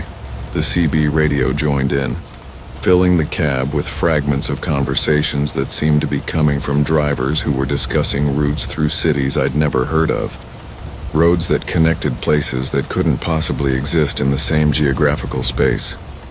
Miles passed beneath my wheels, but the mile markers I glimpsed in my headlights showed numbers that made no mathematical sense, jumping from 247 to 891 to symbols that weren't numbers at all. My GPS display had gone completely haywire, showing my location as somewhere in the middle of what appeared to be an ocean, then updating to place me in mountain ranges that didn't exist in Montana, then failing entirely and displaying only a slowly rotating spiral pattern that made my eyes water when I tried to focus on it. The fuel gauge continued its strange oscillation, never quite reaching empty, but never staying completely full either. The echo of agony from Marcus, the thing about driving long haul through the mountain passes of Eastern Oregon is that you learn to distinguish every sound your rig makes from every sound it shouldn't. After 18 years behind the wheel of my Peterbilt 379, I could tell you the difference between a loose mud flap and a failing wheel, bearing just by the rhythm against the asphalt. So when I first heard that sound cutting through the pre-dawn darkness on Highway 26, somewhere between the ghost town of Austin and the logging settlement of Seneca, I knew it wasn't coming from my truck. The October air hung thick with the promise of the season's first snow, and my headlights carved narrow tunnels through fog so dense I could barely make out the yellow center line. I'd been running this route for the better part of 2 decades, hauling everything from lumber to livestock feed between Portland and Boise, and I'd seen plenty of strange things in these mountains. Deer that seemed to move wrong in the headlights, their eyes reflecting colors that didn't belong in nature, abandoned vehicles that appeared for just a moment before vanishing into the mist like mirages. But I'd never heard anything like the sound that drifted through my slightly cracked driver's side window that night. At first, I thought it might be wind through the canyon walls, that peculiar whistle that happens when air gets funneled between rock faces just right. But as I downshifted around a hairpin curve, the sound came again, and there was something unmistakably human about it. A long, wavering cry that seemed to echo from somewhere ahead of me on the highway, mournful and desperate in a way that made my hands tighten on the steering wheel. I reached over and adjusted my CB radio, thinking maybe I was picking up some kind of interference. A crossed signal from another channel bleeding through.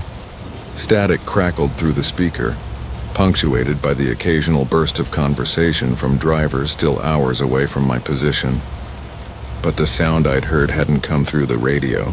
It had drifted in from outside, carried on the mountain air like smoke from a distant fire. The fog began to thin as I climbed higher into the pass, and I caught my first glimpse of taillights ahead of me. Another truck running dark except for the required markers maybe half a mile up the grade. Relief washed through me in a way that surprised me with its intensity. There's something about being alone on these mountain highways that gets under your skin after a while. Makes you start hearing things and seeing movement in your peripheral vision that probably isn't there. But as I began to close the distance between us, that sound came again, and this time there was no mistaking its source. It was coming from the truck ahead of me, a deep, resonant wail that seemed to carry on the thin mountain air far longer than it should have. My first thought was that the driver was using an air horn, maybe trying to scare off wildlife on the road ahead. We all knew stories of drivers who'd hit elk or deer in these mountains, and the damage could be catastrophic. Except this wasn't the sharp blast of an air horn. This was something else entirely. Something that raised the hair on my arms and sent a chill down my spine that had nothing to do with the October cold seeping through the windowsill. The sound was organic, almost voice-like, rising and falling with a rhythm that reminded me uncomfortably of human screaming. I fumbled for my CB handset and keyed the mic. Breaker 19, this is the northbound Pete about a quarter mile behind you. You got your ears on, driver? Static answered me for several long seconds before I tried again. Come on back, driver. Just checking if everything's okay up there. The response, when it finally came, was so quiet I almost missed it beneath the rumble of my diesel engine. Everything's fine back there. The voice was gravelly, worn down by years of cigarettes and highway dust. But there was something else underneath it, something that sounded almost like amusement. Just letting folks know I'm coming through. Copy that, I replied, though something about the exchange left me unsettled.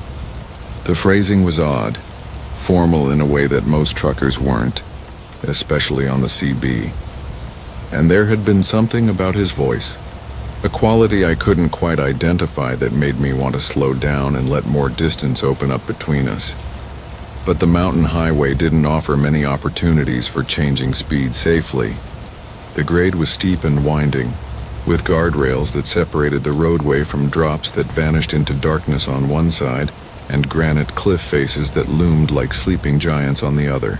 I maintained my speed and tried to focus on the hypnotic rhythm of my wipers clearing condensation from the windshield. That's when I heard it again, that awful wailing sound. But this time it was different.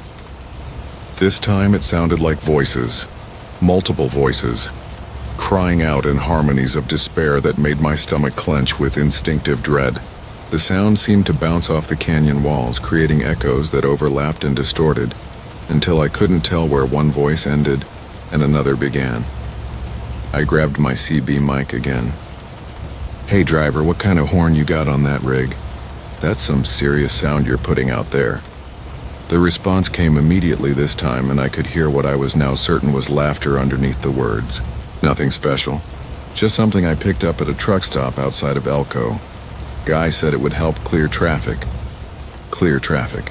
I thought about that phrase as I watched his taillights disappear around another curve ahead of me. In all my years on the road, I'd never heard anything that would clear traffic like that sound. It was the kind of noise that would make people pull over and call the police.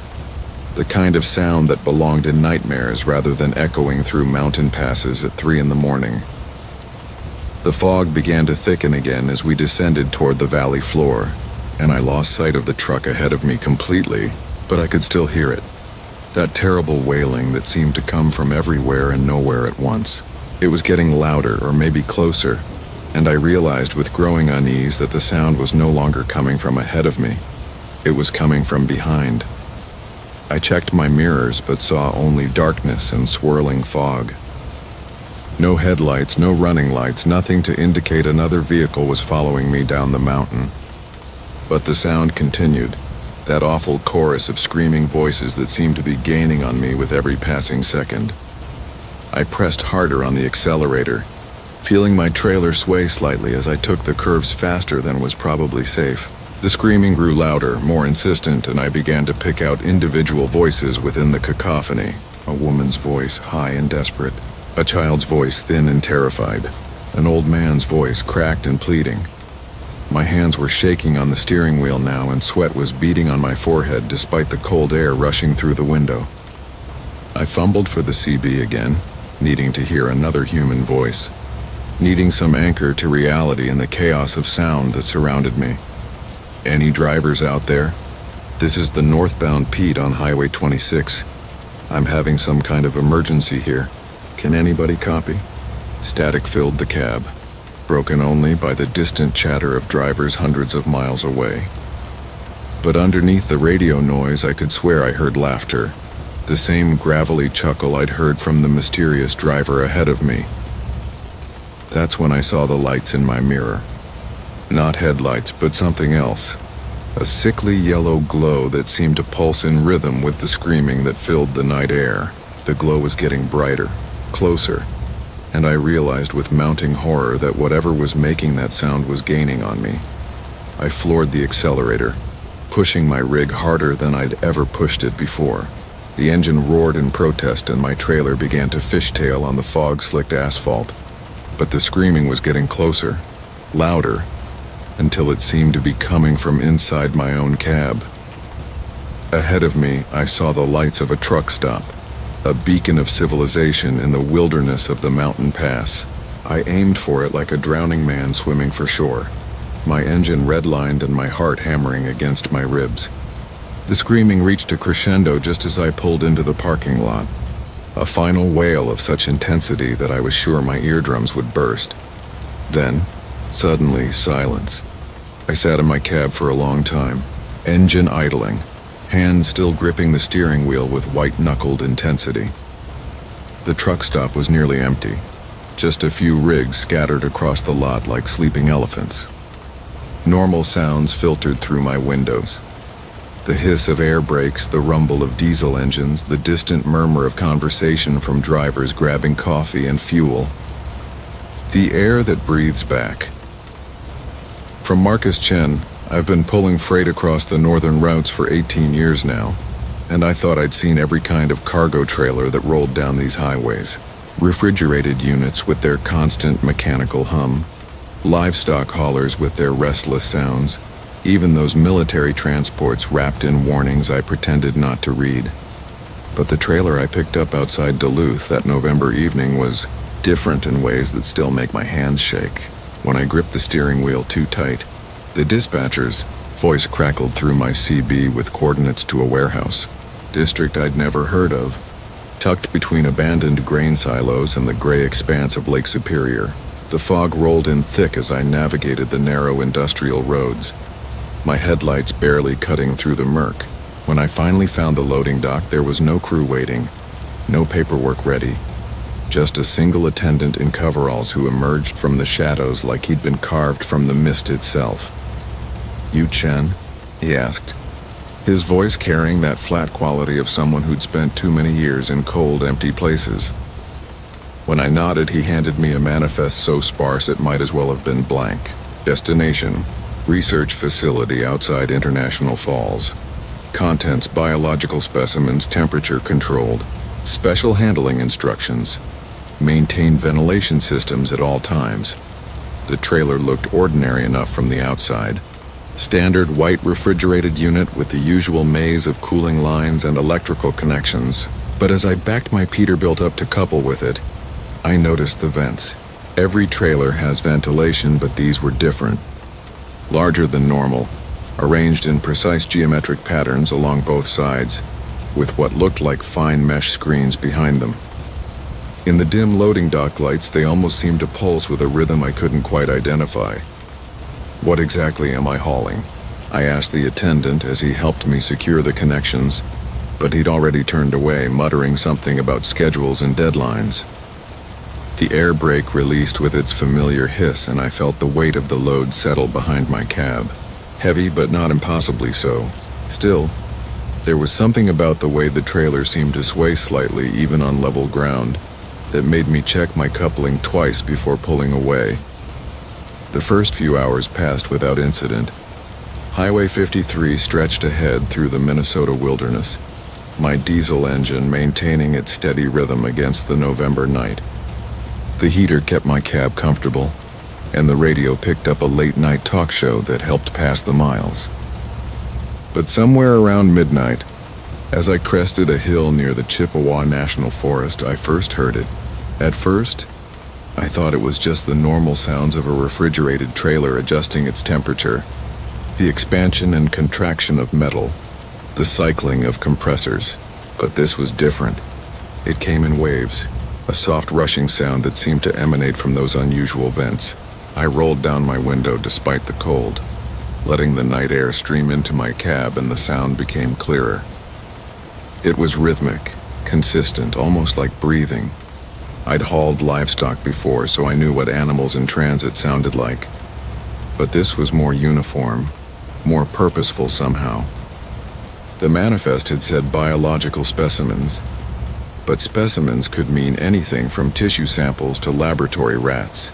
I tried to convince myself it was just the ventilation system doing its job, circulating air through whatever climate-controlled environment my cargo required.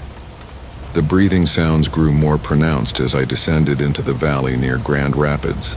Every few seconds, a soft exhalation would whisper through those vents, followed by what sounded distinctly like an inhalation.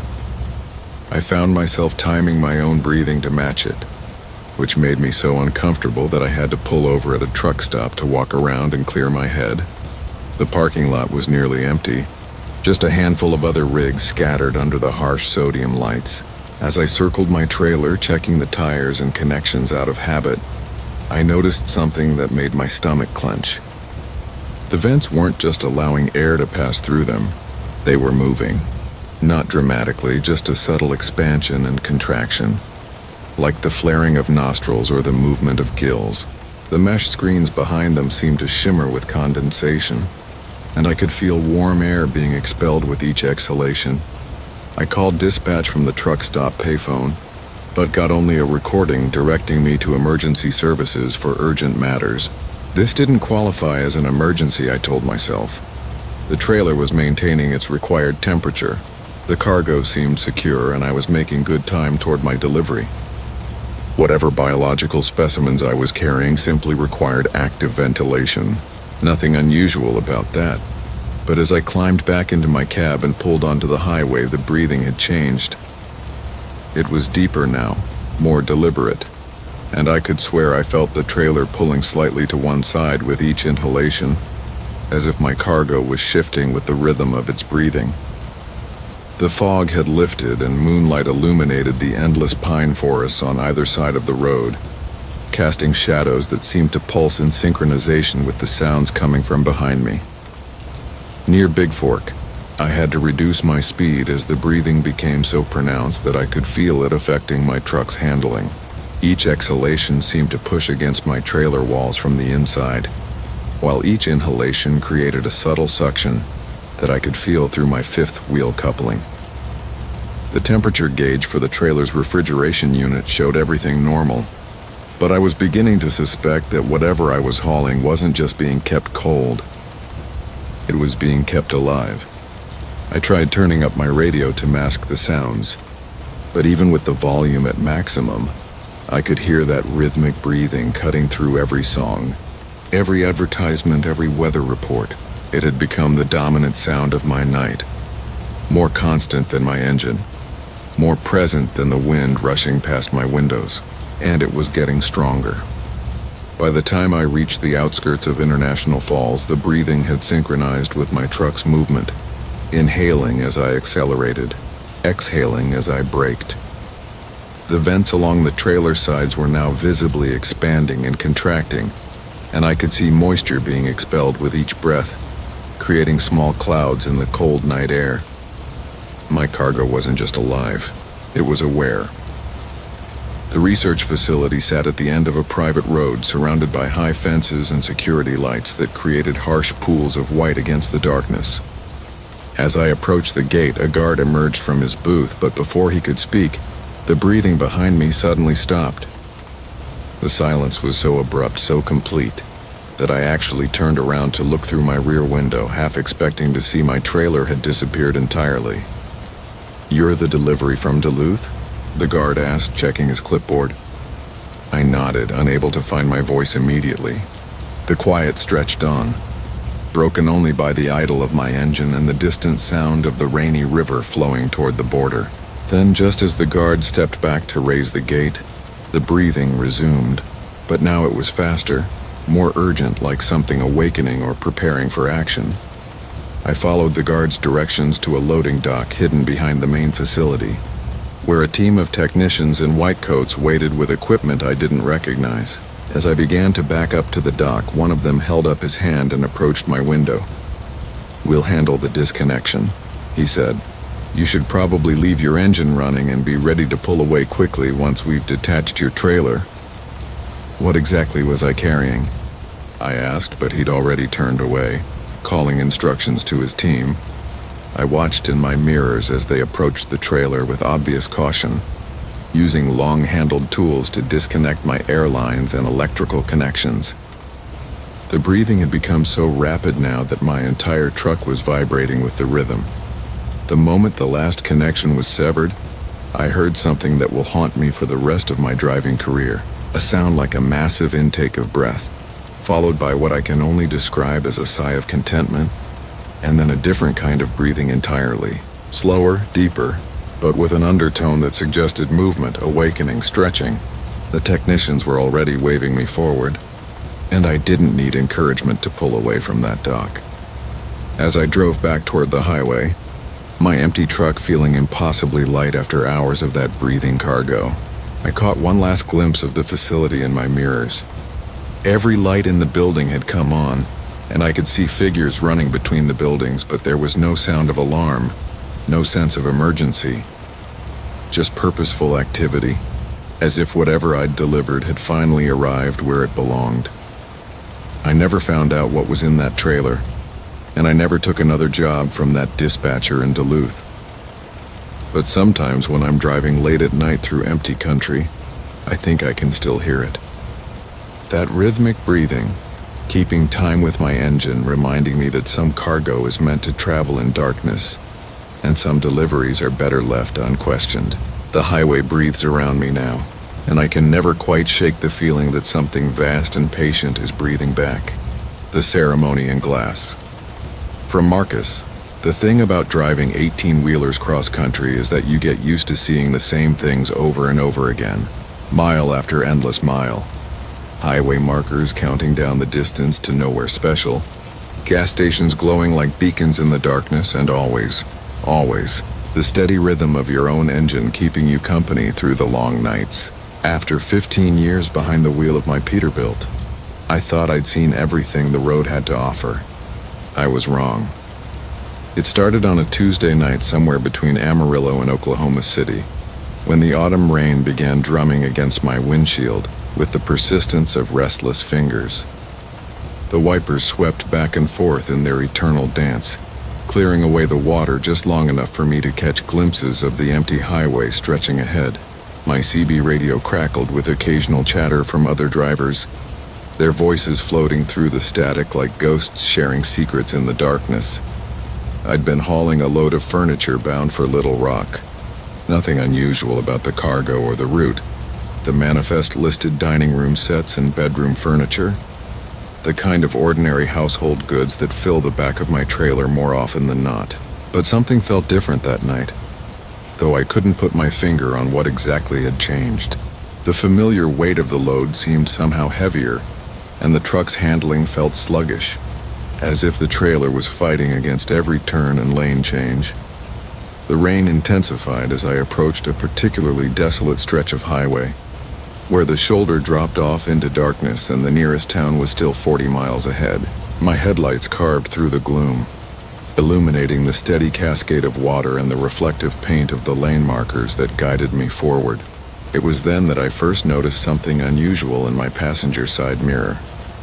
At first glance, it appeared to be nothing more than the typical reflection of my trailer and the empty road behind me.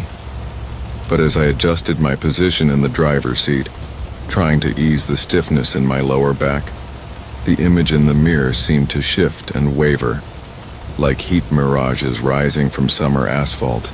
I blinked hard, attributing the distortion to fatigue and the hypnotic effect of the rain. But when I looked again, the mirror showed something that made no sense at all. Instead of the familiar sight of my trailer's white sides and the darkness beyond, the mirror reflected what appeared to be the interior of a church or chapel. The image was hazy and indistinct, as if viewed through frosted glass, but I could make out wooden pews arranged in neat rows, and the soft glow of candlelight flickering against stone walls. The scene had an otherworldly quality, both beautiful and deeply unsettling, and I found myself unable to look away, despite the need to keep my attention on the road ahead. I reached up to adjust the mirror, convinced that some trick of angle and lighting was causing the bizarre reflection, but as my fingers touched the glass, the image became clearer and more defined.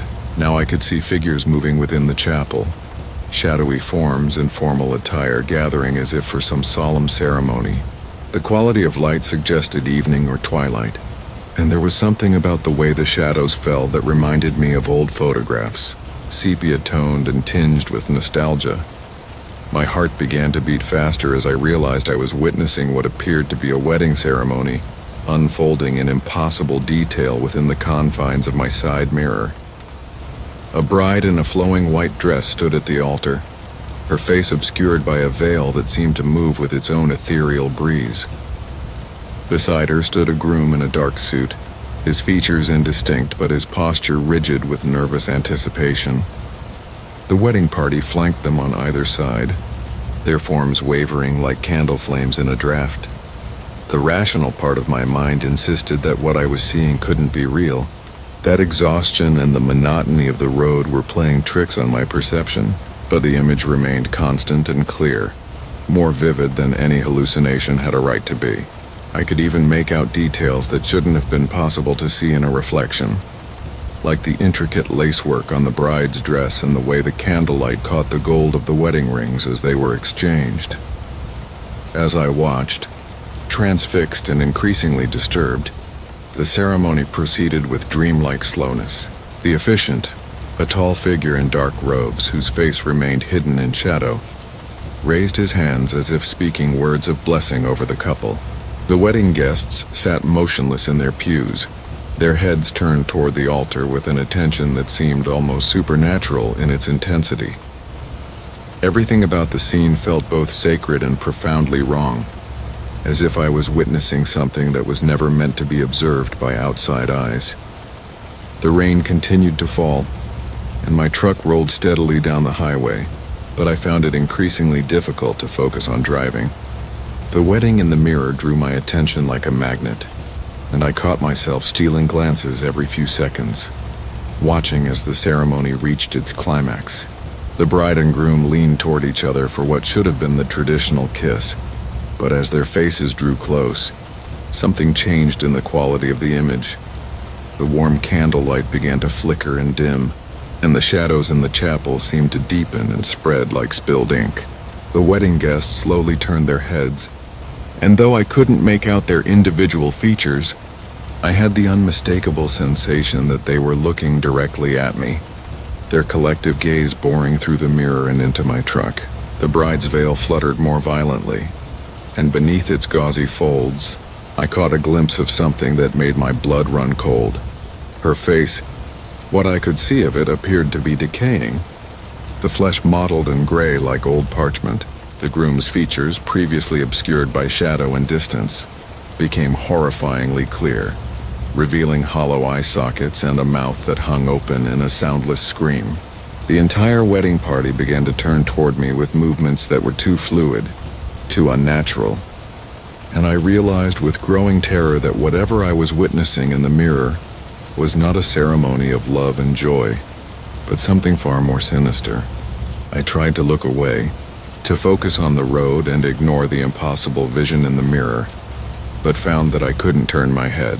My neck muscles felt locked in place, forcing me to continue watching as the corrupted wedding party began to rise from their pews with a unity of purpose that spoke of shared malevolence. They moved toward the front of the chapel, their forms becoming more distinct and more terrifying with each step. Their formal attire hung in tatters, and their faces bore the unmistakable marks of death and decay. The bride raised one skeletal hand and pointed directly at me, her gesture somehow transcending the barrier between the mirror's reflection and the reality of my truck. The temperature inside the cab seemed to plummet, and my breath began to fog in the suddenly frigid air. The radio crackled with static that resolved into whispers in a language I didn't recognize, voices speaking words that seemed to bypass my ears and resonate directly in my bones. Panic finally broke through the supernatural paralysis that had gripped me, and I managed to jerk my head away from the mirror. My hands trembling on the steering wheel, I pushed the accelerator harder, desperate to put distance between myself and whatever malevolent force was reaching out from the reflection. The engine roared in response, and my truck surged forward through the rain-soaked night. But even as I fled, I could feel the presence in the mirror growing stronger, more insistent. The whispers from the radio became clearer, and I began to understand fragments of what they were saying. They spoke of binding ceremonies and eternal vows, of contracts written in shadow and witnessed by the dead. They called my name with voices like autumn wind through empty churchyards, promising me a place at their table, a role in their endless ceremony. I reached up with one shaking hand and flipped the mirror upward, breaking the line of sight and cutting off my view of the horrific wedding. The whispers from the radio faded to static, and the temperature in the cab began to return to normal. But I could still feel them there, waiting just beyond the edge of perception, patient as only the dead can be. For the next 2 hours, I drove without looking at any of my mirrors, relying on instinct and prayer to keep me on the road. When I finally pulled into a truck stop outside of Oklahoma City, dawn was breaking over the horizon, painting the sky in shades of rose and gold that seemed impossibly beautiful after the darkness I had experienced. I sat in my cab for a long time, watching the sun climb higher and feeling the warmth of natural light wash away the lingering chill of supernatural dread. Eventually, I worked up the courage to readjust my passenger side mirror, expecting to see nothing more than the normal reflection of my trailer in the truck stop parking lot. The mirror showed exactly what it should have shown, and I almost convinced myself that the entire experience had been nothing more than a fatigue-induced hallucination brought on by too many hours on the road. The Melody route. From Marcus Chen, the GPS had been a gift from my daughter before she passed. One of those high-end units with all the bells and whistles that she insisted would make my long hauls safer. I'd been driving 18-wheelers for 32 years without anything fancier than a paper atlas. But Sarah had worried about me out there on the endless highways, especially after her mother died. The device sat mounted on my dashboard like a small television, its 7-inch screen glowing blue in the cab of my Peterbilt, as I rolled through the Nevada desert on a moonless Thursday night. What made this particular GPS unit special, Sarah had explained with that bright smile of hers, was its voice customization feature. Instead of the usual robotic directions, it could be programmed to speak in different accents, different tones, even sing the directions if you wanted something cheerful on those long, lonely stretches. I'd never bothered with the fancy settings until tonight, 3 months after the funeral, when the silence in the cab had become so oppressive that even my usual classic rock stations couldn't cut through it. The rain had started just outside of Reno, a steady percussion against my windshield that matched the rhythm of my wipers. My load of electronics bound for Phoenix felt heavier than usual, though I knew that was just my imagination playing tricks. The highway stretched ahead like a black ribbon, punctuated only by the occasional flash of my headlights catching the reflective markers along the shoulder. It was then, somewhere around mile marker 247, that I decided to explore the GPS settings. Scrolling through the voice options while maintaining my steady 65, I found the singing feature buried in the advanced menu. There were several choices: opera, country, lullaby, and something simply labeled as classic. Figuring I could use whatever passed for entertainment, I selected the lullaby option and waited for the next direction prompt. When it came, the change was immediate and unsettling. Instead of the standard female voice announcing the upcoming exit, a soft melodic humming filled the cab, followed by gentle singing that made the hairs on my arms stand up. "In 15 miles, take exit 32. The voice sang in a hauntingly beautiful melody that seemed to wrap around the words like silk. "Stay on the road that winds through dreams, where nothing is quite what it seems." The last part gave me pause, since GPS units typically stuck to basic directional language, but I chalked it up to creative programming. The voice was lovely, I had to admit, with a quality that reminded me of old folk songs my grandmother used to sing.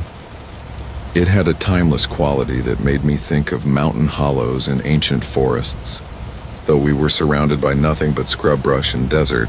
As the miles rolled by, the singing directions continued, each one more elaborate than standard GPS fare. "Bear right where the shadows dance. Follow the road of second chance." It crooned as we approached a split in the highway I didn't remember from previous runs. The strangest part was how the directions seemed perfectly accurate despite their poetic nature. Every turn, every exit, every merge was exactly where it should be, though I was starting to notice that the route felt unfamiliar. I'd driven this stretch of interstate hundreds of times over the years, but the landmarks seemed different somehow. The truck stops I usually passed were nowhere to be seen, and the familiar chain restaurants that dotted this section of highway were replaced by darkened buildings I didn't recognize. The rain intensified as the night wore on, creating a cocoon of sound that seemed to amplify the GPS's ethereal singing. "Through the valley of forgotten names where the lost soul forever remains," it sang as we descended into a depression between low hills.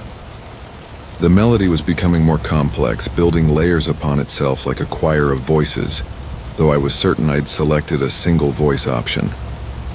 When I glanced at the display, the usual map view had been replaced by swirling patterns that seemed to pulse in time with the music.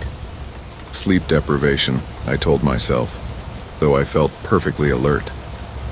I'd been driving for only 6 hours since my last rest stop, well within my legal limits, but something about the singing was affecting my perception of time and distance. The mile markers no longer seemed to correspond to my location, and when I tried to check my position using the backup GPS on my phone, the screen showed nothing but static. "Turn left where the willow weeps, where the ancient secret sleeps," the voice sang with increasing intensity. Ahead, an exit ramp appeared that definitely hadn't been there on my previous trips through this area. The sign above it was weathered and illegible, but the GPS's display showed it clearly. "Harmony Valley Road, next right." Against my better judgment, I felt my hands turning the steering wheel, guided by the hypnotic melody that seemed to be coming from everywhere at once now, not just the dashboard speaker. The off-ramp led to a 2-lane road that wound through terrain I'd never seen before in this part of Nevada. Tall trees lined both sides, their branches creating a canopy that blocked out what little starlight penetrated the clouds. The singing continued, growing more urgent. "Down the path where shadows play, where the living lose their way." My logical mind screamed that this was wrong, that I should turn around immediately. But the melody had become so beautiful, so compelling, that I found myself unable to resist following its guidance. The road began to descend more steeply, and through the trees I caught glimpses of lights in the distance. Not the harsh fluorescent glow of truck stops or the warm yellow of house windows, but something altogether different. A soft phosphorescent blue-green radiance that seemed to pulse and flow like water. "Almost home now, weary soul. Let the music make you whole," the GPS sang, its voice now accompanied by what sounded like an entire orchestra of invisible instruments. That's when I noticed the other vehicles. Cars and trucks from different eras lined the sides of the road, some appearing decades old, Others seemingly from periods I couldn't quite place. All were empty, their doors standing open as if their occupants had simply walked away. Many were covered in moss and vines, suggesting they'd been there far longer than should have been possible. The blue-green light grew stronger as we approached what appeared to be a valley floor, where the outline of buildings became visible through the rain. The town, if you could call it that, looked like something from a half-remembered dream. The architecture seemed to shift and flow in the strange light, buildings appearing solid one moment and translucent the next. Streets curved in impossible directions, and I could see figures moving in the distance, though they seemed to glide rather than walk. The GPS's song had become a full orchestral piece now, beautiful beyond description, yet filling me with a terror I couldn't name. Welcome home, dear traveler. Your journey's at an end. Let the music be your guide. Let the voices be your friend. The device sang as my truck rolled to a stop in what appeared to be the town center. The engine died on its own, and the silence that followed was absolute except for the continuing melody.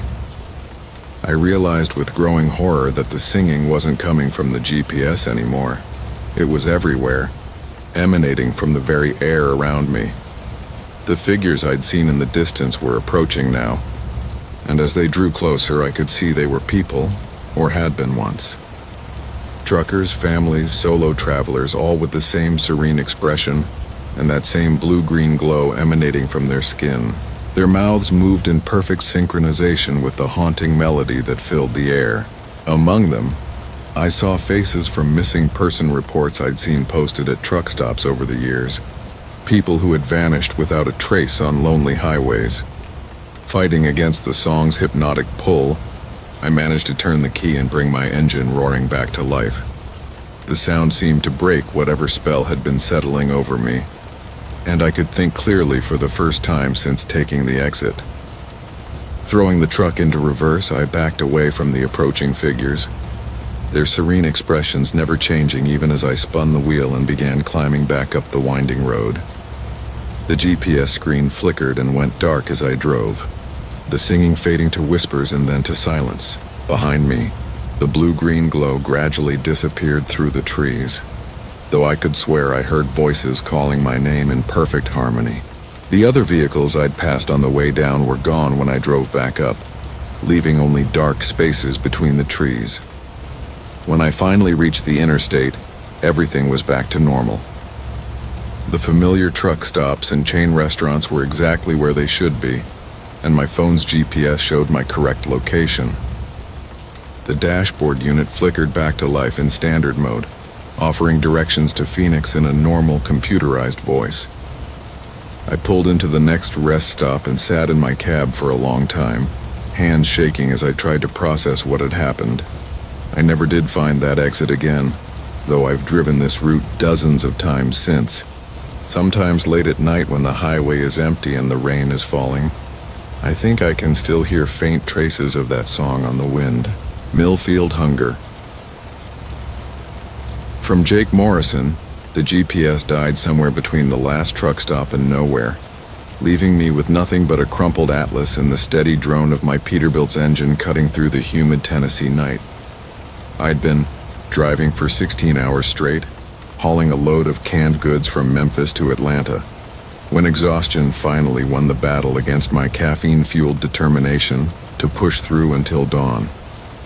That's when I saw the glow of Millfield rising from the valley below, its streetlights casting a warm amber welcome against the rolling hills. The exit ramp curved down like a concrete ribbon, and I downshifted with a grateful sigh. Air brakes, hissing as I guided my rig toward what looked like salvation in the form of a small southern town that time had forgotten to modernize.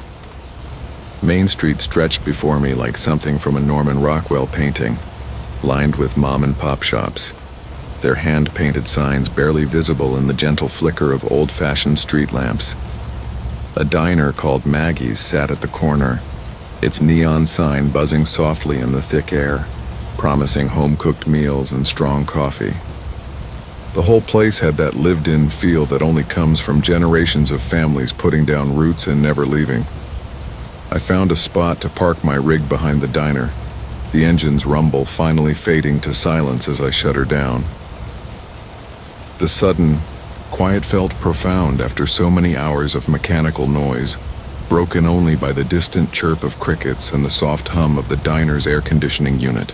Through the large windows, I could see a handful of locals nursing cups of coffee at red vinyl booths, their faces relaxed and friendly in the warm light.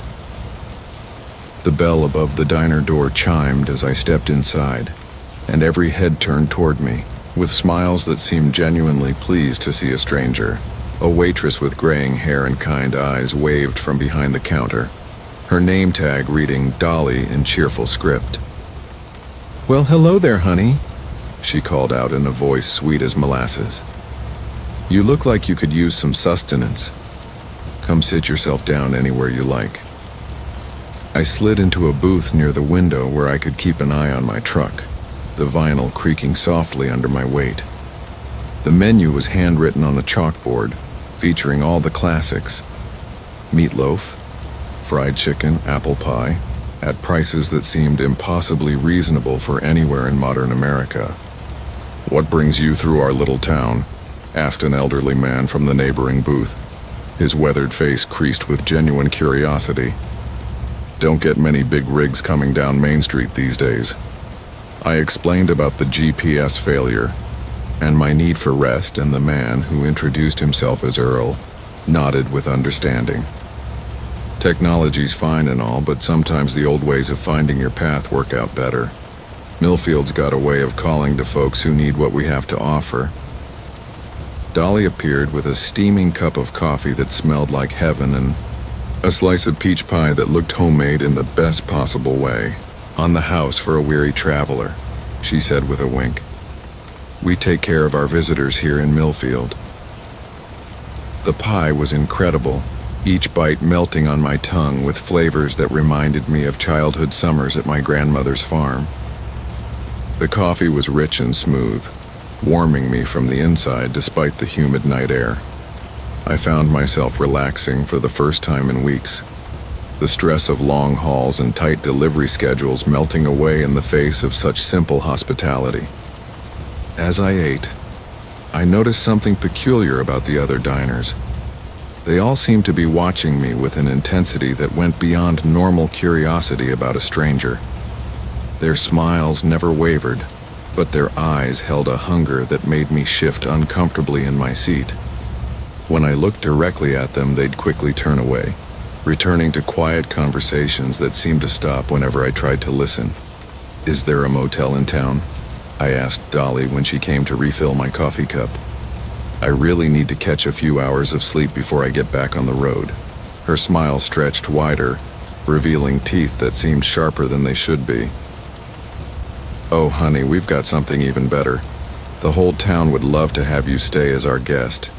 It's been so long since we've had a visitor, and we just can't bear the thought of you leaving so soon."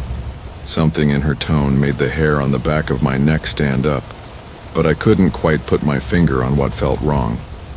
Everyone was being so friendly, almost aggressively so, and the attention was starting to feel suffocating rather than welcoming.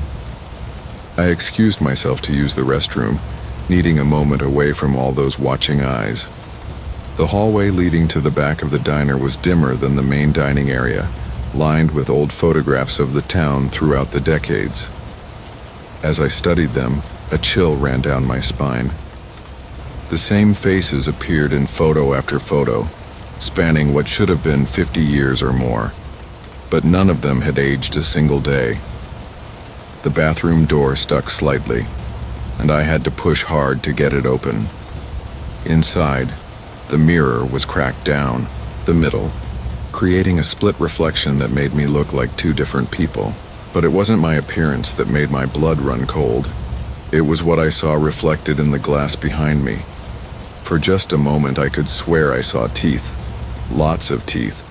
Far too many teeth for any human mouth. I spun around, but the bathroom was empty except for me and the sound of my own rapid breathing. The single bulb overhead flickered, casting dancing shadows that seemed to move independently of any light source.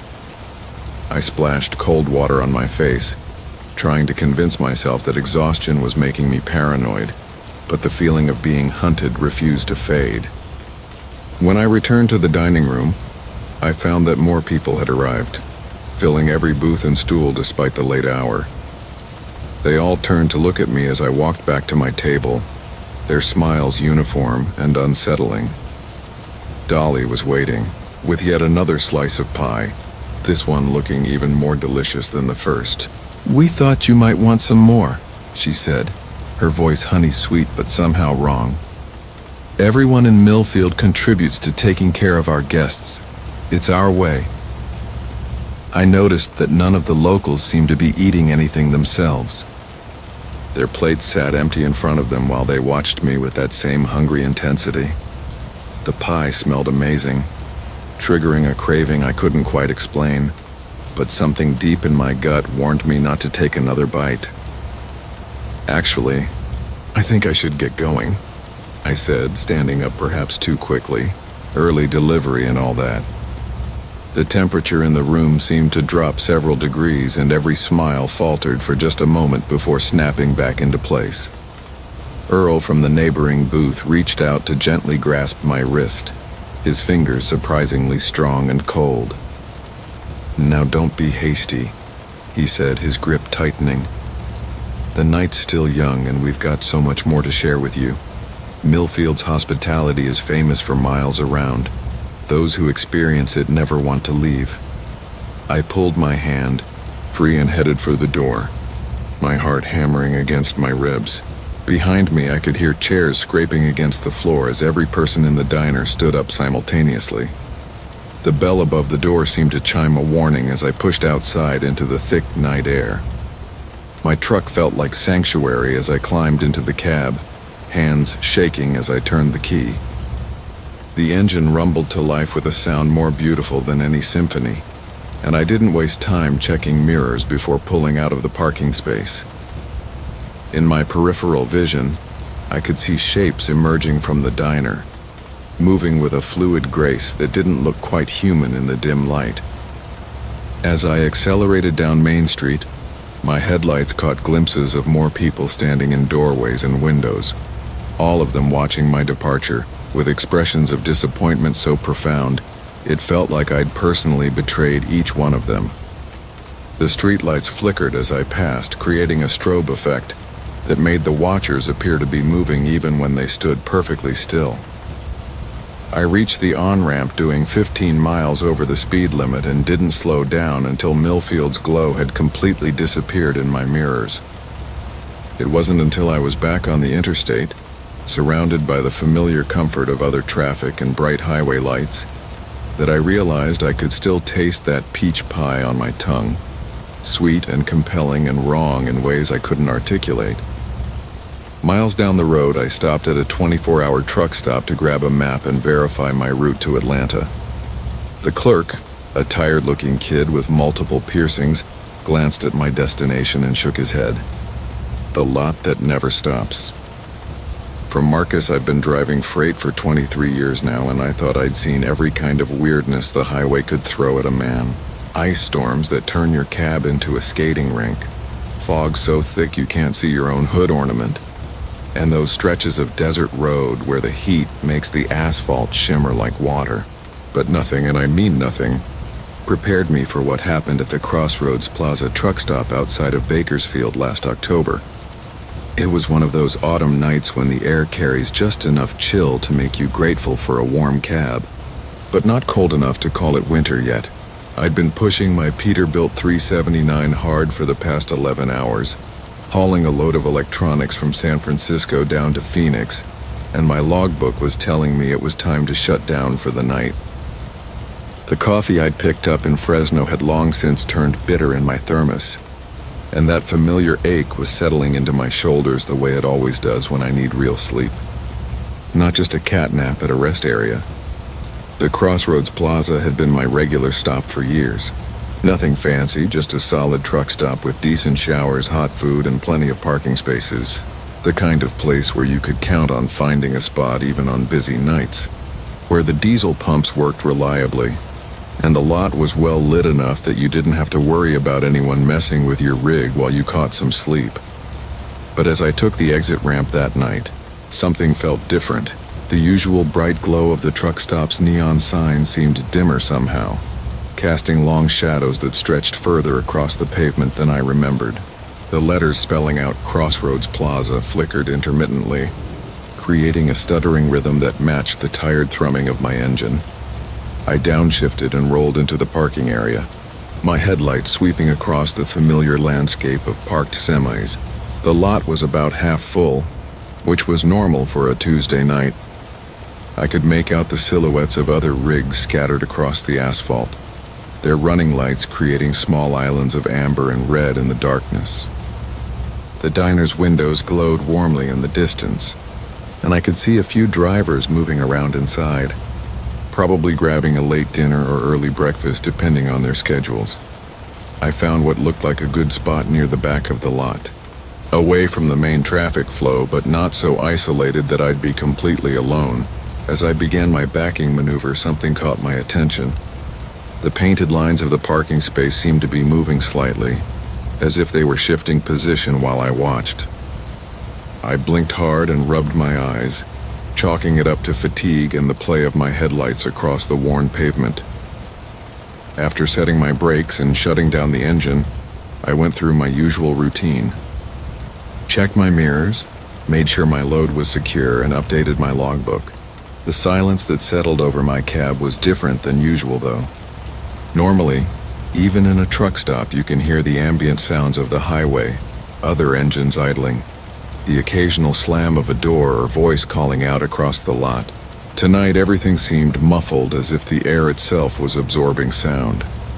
I decided to grab a quick bite at the diner before settling in for the night. As I climbed down from my cab and locked the door, I noticed something odd about the pavement beneath my feet. The asphalt seemed to have a subtle texture to it, almost like it was moving in an incredibly slow circular pattern. I knelt down and placed my palm flat against the ground, trying to feel any vibration or movement, but everything seemed solid and still.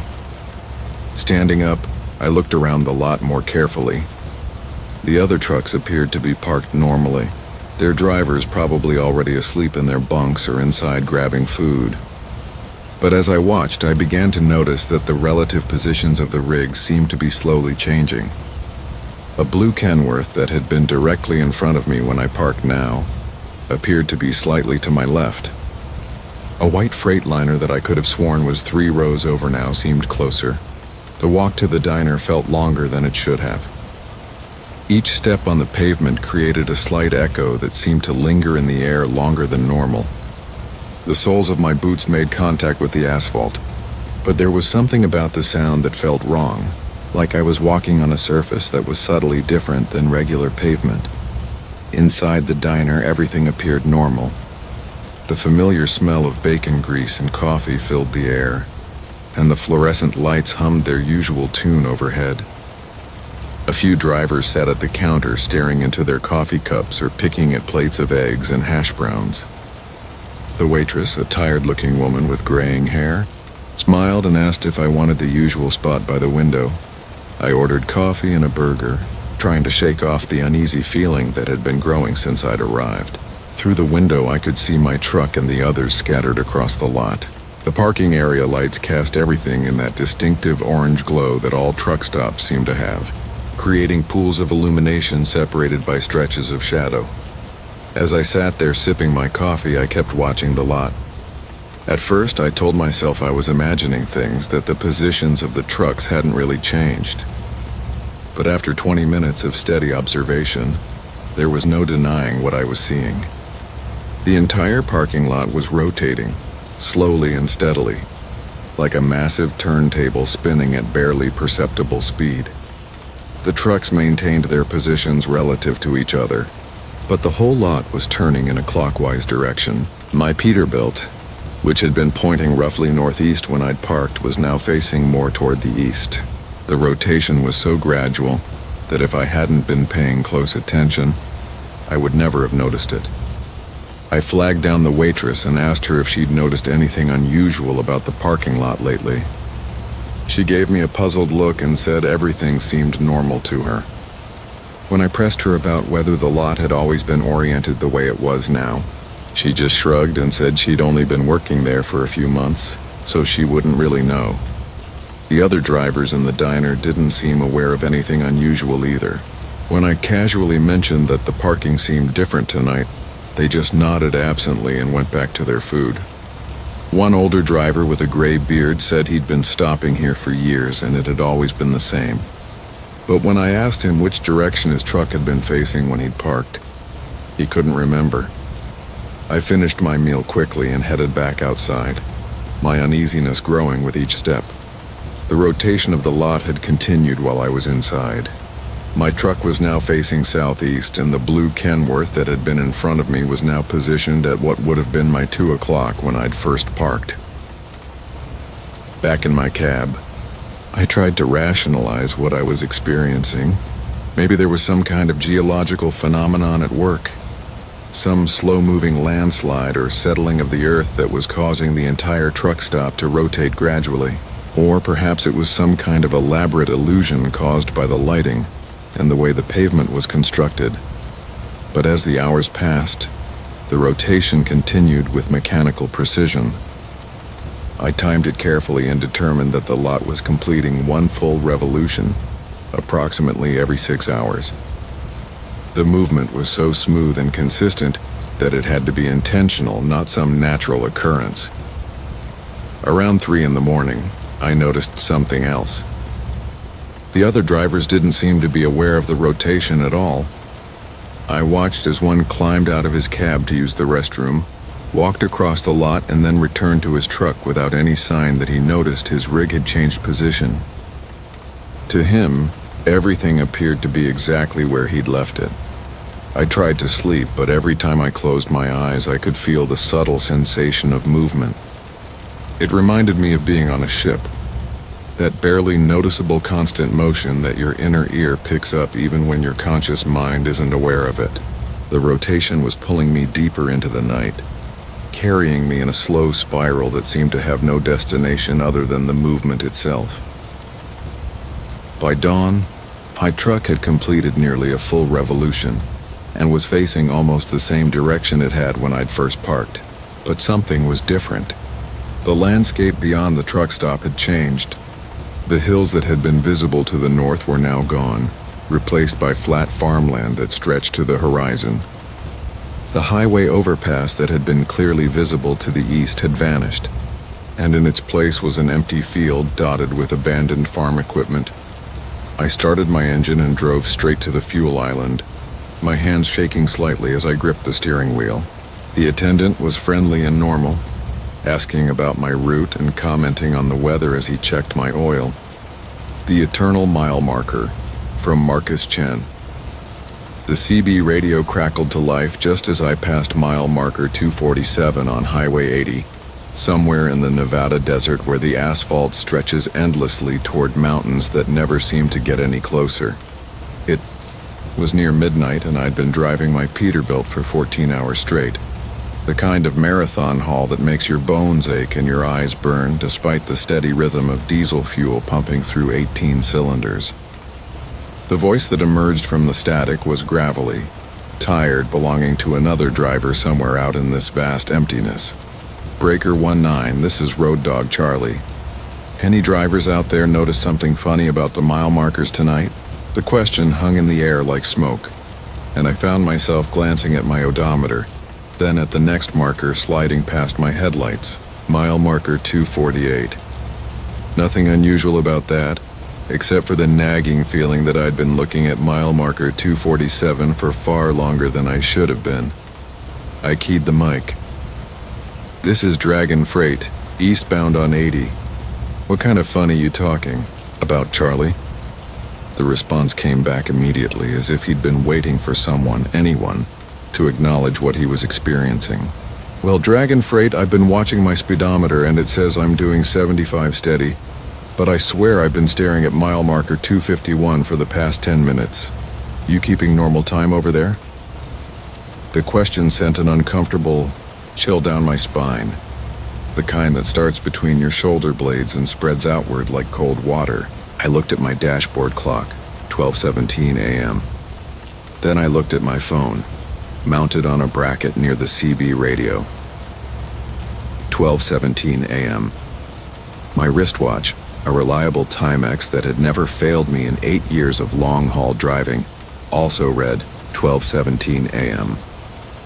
Everything seemed normal, except for the growing realization that I couldn't remember the last time I'd seen those numbers change. The highway stretched ahead like a black ribbon, illuminated by my headlights and the occasional glow of distant truck stops that never seemed to get any closer. The desert on either side was a void punctuated by the skeletal silhouettes of Joshua, trees, their twisted arms reaching toward a star-filled sky that seemed unusually bright tonight. The engine hummed its familiar song, a deep bass note that had lulled me through countless nights on the road. But now that steady rhythm seemed to be the only thing moving forward in a world that had somehow become frozen in time. Mile marker 249 appeared in my headlights, and I made a conscious effort to time how long it took to reach marker 250. 1 Mississippi, 2 Mississippi, 3 Mississippi, counting steadily while my speedometer held steady at 73 miles per hour. At that speed, it should take roughly 48 seconds to travel the mile between markers. But as I counted, past 1 minute, then 2 minutes, then 5 minutes, mile marker 250 remained frustratingly ahead of me, always just at the edge of my headlight beam. "Charlie, you still out there?" I called into the CB, and his response came back with an edge of panic that hadn't been there before. "Still here, Dragon Freight, but I'm starting to think here isn't where I want to be." I just tried calling my dispatcher on the satellite phone, and the call won't go through. Says all circuits are busy, but who's making phone calls at 12:17 in the morning in the middle of nowhere, Nevada? I glanced at my clock again. Still 12:17 a.m. The digital numbers seemed to mock me with their unwavering consistency, and I reached over to tap the display, wondering if perhaps the clock had simply frozen. But the seconds display was still cycling, still counting from 0 to 59 and starting over again, yet somehow never advancing the minutes. It was as if time itself had become caught in some invisible loop, like a record with a scratch that keeps playing the same phrase over and over. The CB crackled again, but this time it wasn't Charlie's voice. This voice was different, softer, with an accent I couldn't place. "Drivers on Highway 80, you have entered a temporal distortion field. Please maintain your current speed and heading. Do not attempt to exit the highway. Do not attempt to communicate with the outside world. You are perfectly safe as long as you continue driving." The words sent ice water through my veins, and I instinctively reached for my CB mic. "Who is this? What's a temporal distortion field?" But the radio remained silent except for the steady hiss of static. Charlie didn't respond either, though I knew he had to have heard the same transmission. The silence stretched on, broken only by the hypnotic rumble of my engine and the whisper of tires on asphalt. Mile marker 250 finally passed my window, but instead of relief, I felt a deeper unease settling over me like a heavy blanket, because according to my calculations, that 1 mile had taken me nearly 15 minutes to traverse, despite my speedometer never dropping below 70 miles per hour. The mathematics didn't work, couldn't work, yet here I was experiencing it firsthand. The next marker, 251, appeared ahead of me, and I noticed something that made my hands tighten on the steering wheel. There was a truck pulled over on the shoulder just before the marker, hazard lights blinking in a slow, hypnotic rhythm. As I approached, I could see it was an older Kenworth, the kind with high chrome stacks and enough lights to make it visible from orbit. But as my headlights illuminated the cab, I could see there was no driver inside. The truck was empty, engine off, but those hazard lights continued their measured blinking like a heartbeat. I grabbed the CB mic. "Charlie, you see that abandoned truck up ahead?" The response came back immediately, but Charlie's voice was strained, frightened. "What truck, Dragon Freight?" "I don't see any truck. All I see is empty highway and mile marker 251 that I can't seem to reach." That's when I realized we weren't on the same stretch of highway anymore. Somehow, despite traveling the same road, we had become separated, each trapped in our own version of this temporal anomaly. The thought was terrifying in a way that I'd never experienced before. A deep existential dread that made my chest tight and my breathing shallow. As I passed the empty Kenworth, I caught a glimpse of the driver's logbook lying open on the dashboard. Even in the brief moment of illumination from my headlights, I could see pages and pages of entries, all with the same timestamp, 12:17 a.m. All with the same location, mile marker 251, Highway 80, Nevada. The entries seemed to go back months, possibly years, as if someone had been driving this same stretch of road night after night, trapped in an endless loop of time. The CB crackled to life again, but this time it wasn't Charlie or the mysterious voice from before. This was a woman's voice, tired and resigned. "This is Desert Rose, been driving this highway for... well, I've lost count of how long. If you're new to this stretch, you need to know that the only way out is to not want out. Stop checking your clocks. Stop counting mile markers. Just drive and let your mind wander somewhere else. Think about home. Think about family. Think about anywhere but here and now." I wanted to respond, to ask her how long she'd been trapped, to ask if there was really a way out. But something in her voice suggested that questions weren't welcome. Instead, I found myself following her advice, letting my thoughts drift to my apartment back in Sacramento, to my sister's kids who always asked when Uncle Marcus was coming to visit, to the small diner in Oregon where I always stopped for coffee and pie. Gradually, almost imperceptibly, I began to notice changes. The mile markers started passing more regularly, though I still couldn't trust my clocks. The desert landscape began to show subtle variations, small hills and valleys that hadn't been there before. Most importantly, I started to see other vehicles. A sedan with out-of-state plates, a minivan with bike racks on the roof, signs of normal people living normal lives. The CB came to life one more time, and it was Charlie's voice, but different now, relieved and amazed. "Dragon Freight, you still out there? I think I'm through it, whatever it was. My clocks just started working again, and I can see the lights of Wendover up ahead." I looked at my own dashboard and watched as the digital display flickered and suddenly read 2:43 a.m. More than 2 hours had passed in what felt like minutes, or perhaps minutes had passed in what felt like hours. The mathematics of time had become fluid, unreliable, like trying to grasp water with your fingers. The silent chamber. From Marcus. The rain had been my companion for 300 miles. Drumming against the windshield of my Peterbilt in a rhythm that almost put me to sleep more than once. Highway 287 stretched endlessly through the Nevada desert, and the only lights cutting through the October darkness were my own headlights carving twin tunnels through the downpour. The CB radio crackled occasionally with distant voices, other drivers fighting the same storm, their conversations fading in and out like ghosts on the airwaves. I'd been driving for 11 hours straight, pushing the legal limits because the deadline on this load of electronics was tighter than my dispatcher had let on. My bladder had been sending increasingly urgent signals for the past hour. But the next truck stop wasn't supposed to appear for another 40 miles according to my GPS. When I saw the faded blue sign emerging from the rain-soaked darkness, Desert Rose Travel Plaza, next exit, I felt a wave of relief wash over me. The off-ramp curved down into what seemed like a pocket of absolute stillness. The moment I left the highway, the sound of other traffic disappeared entirely, swallowed by the desert night. The travel plaza sat in a pool of sickly yellow light, its parking lot cracked and sprouting weeds through the asphalt.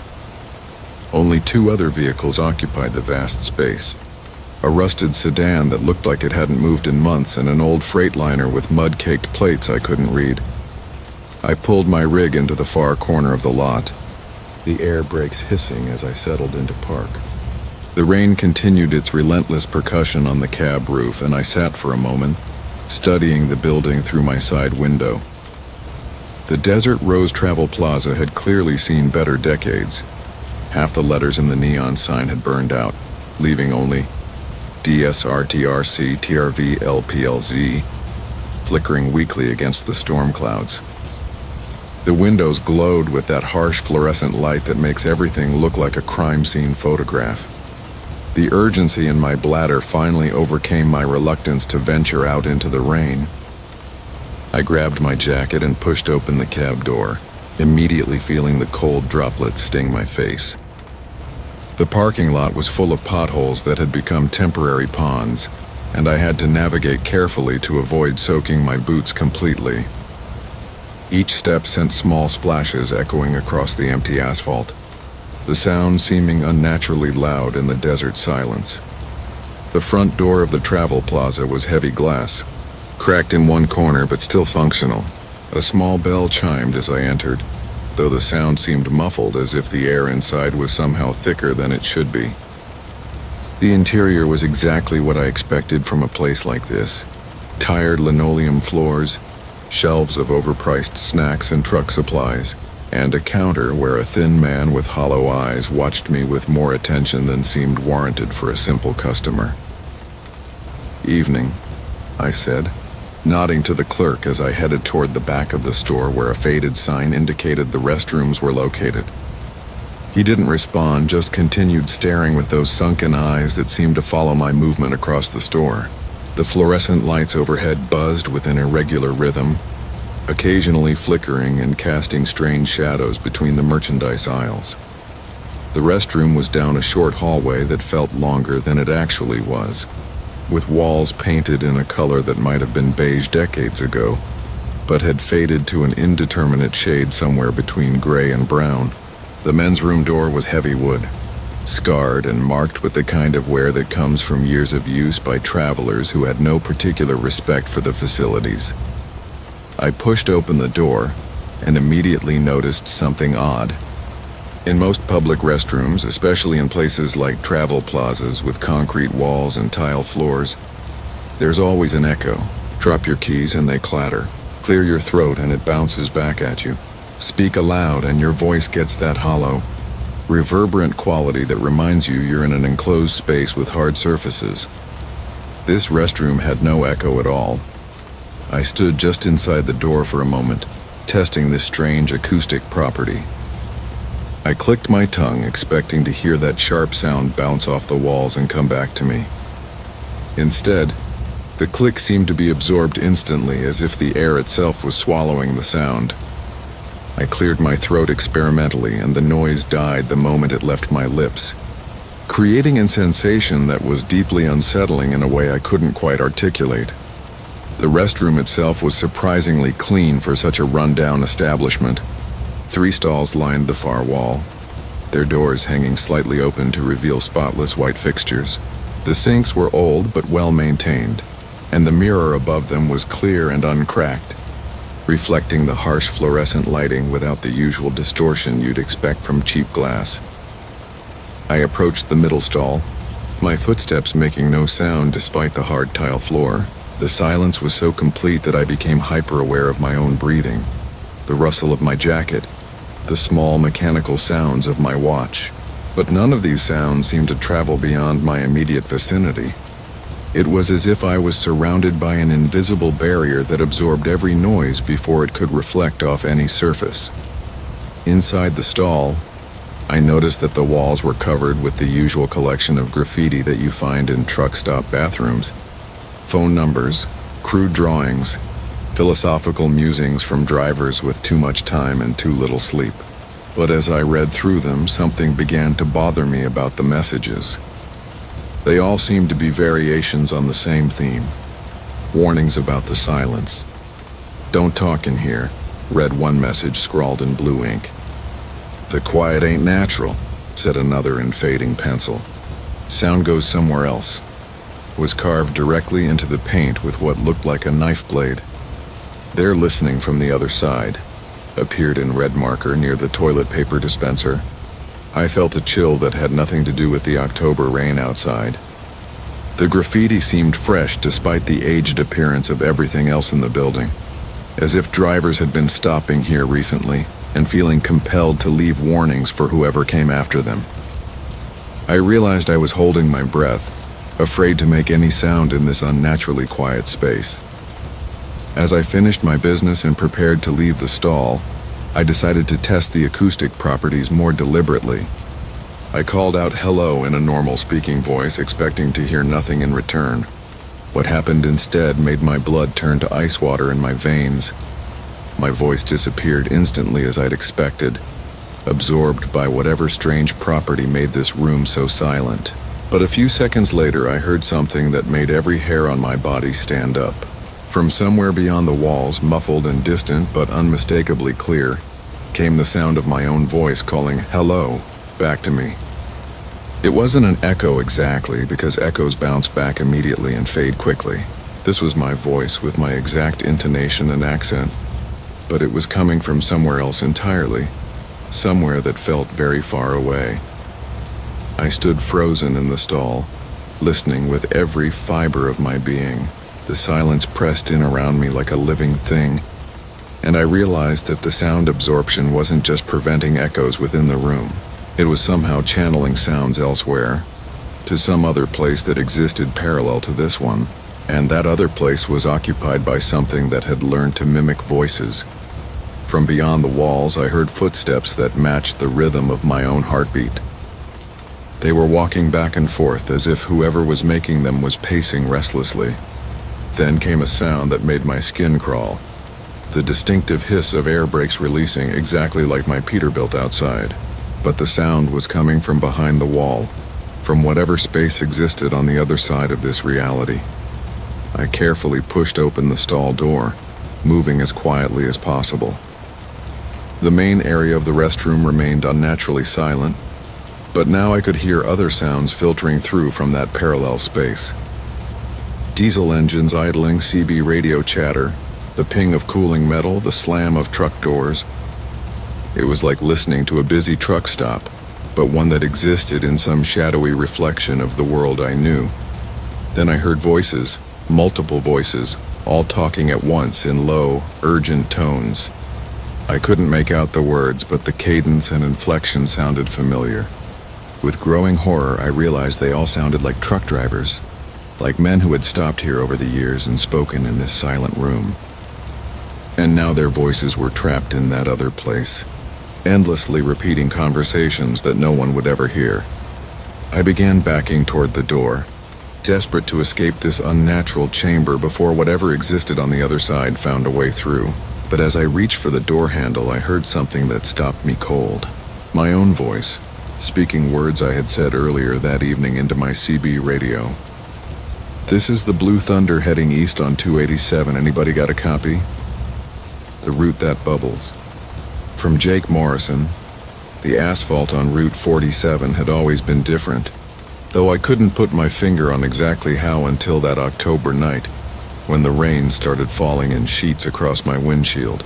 I'd been running freight between Bakersfield and Fresno for the better part of 15 years, and this particular stretch of highway had developed a reputation among us long haulers.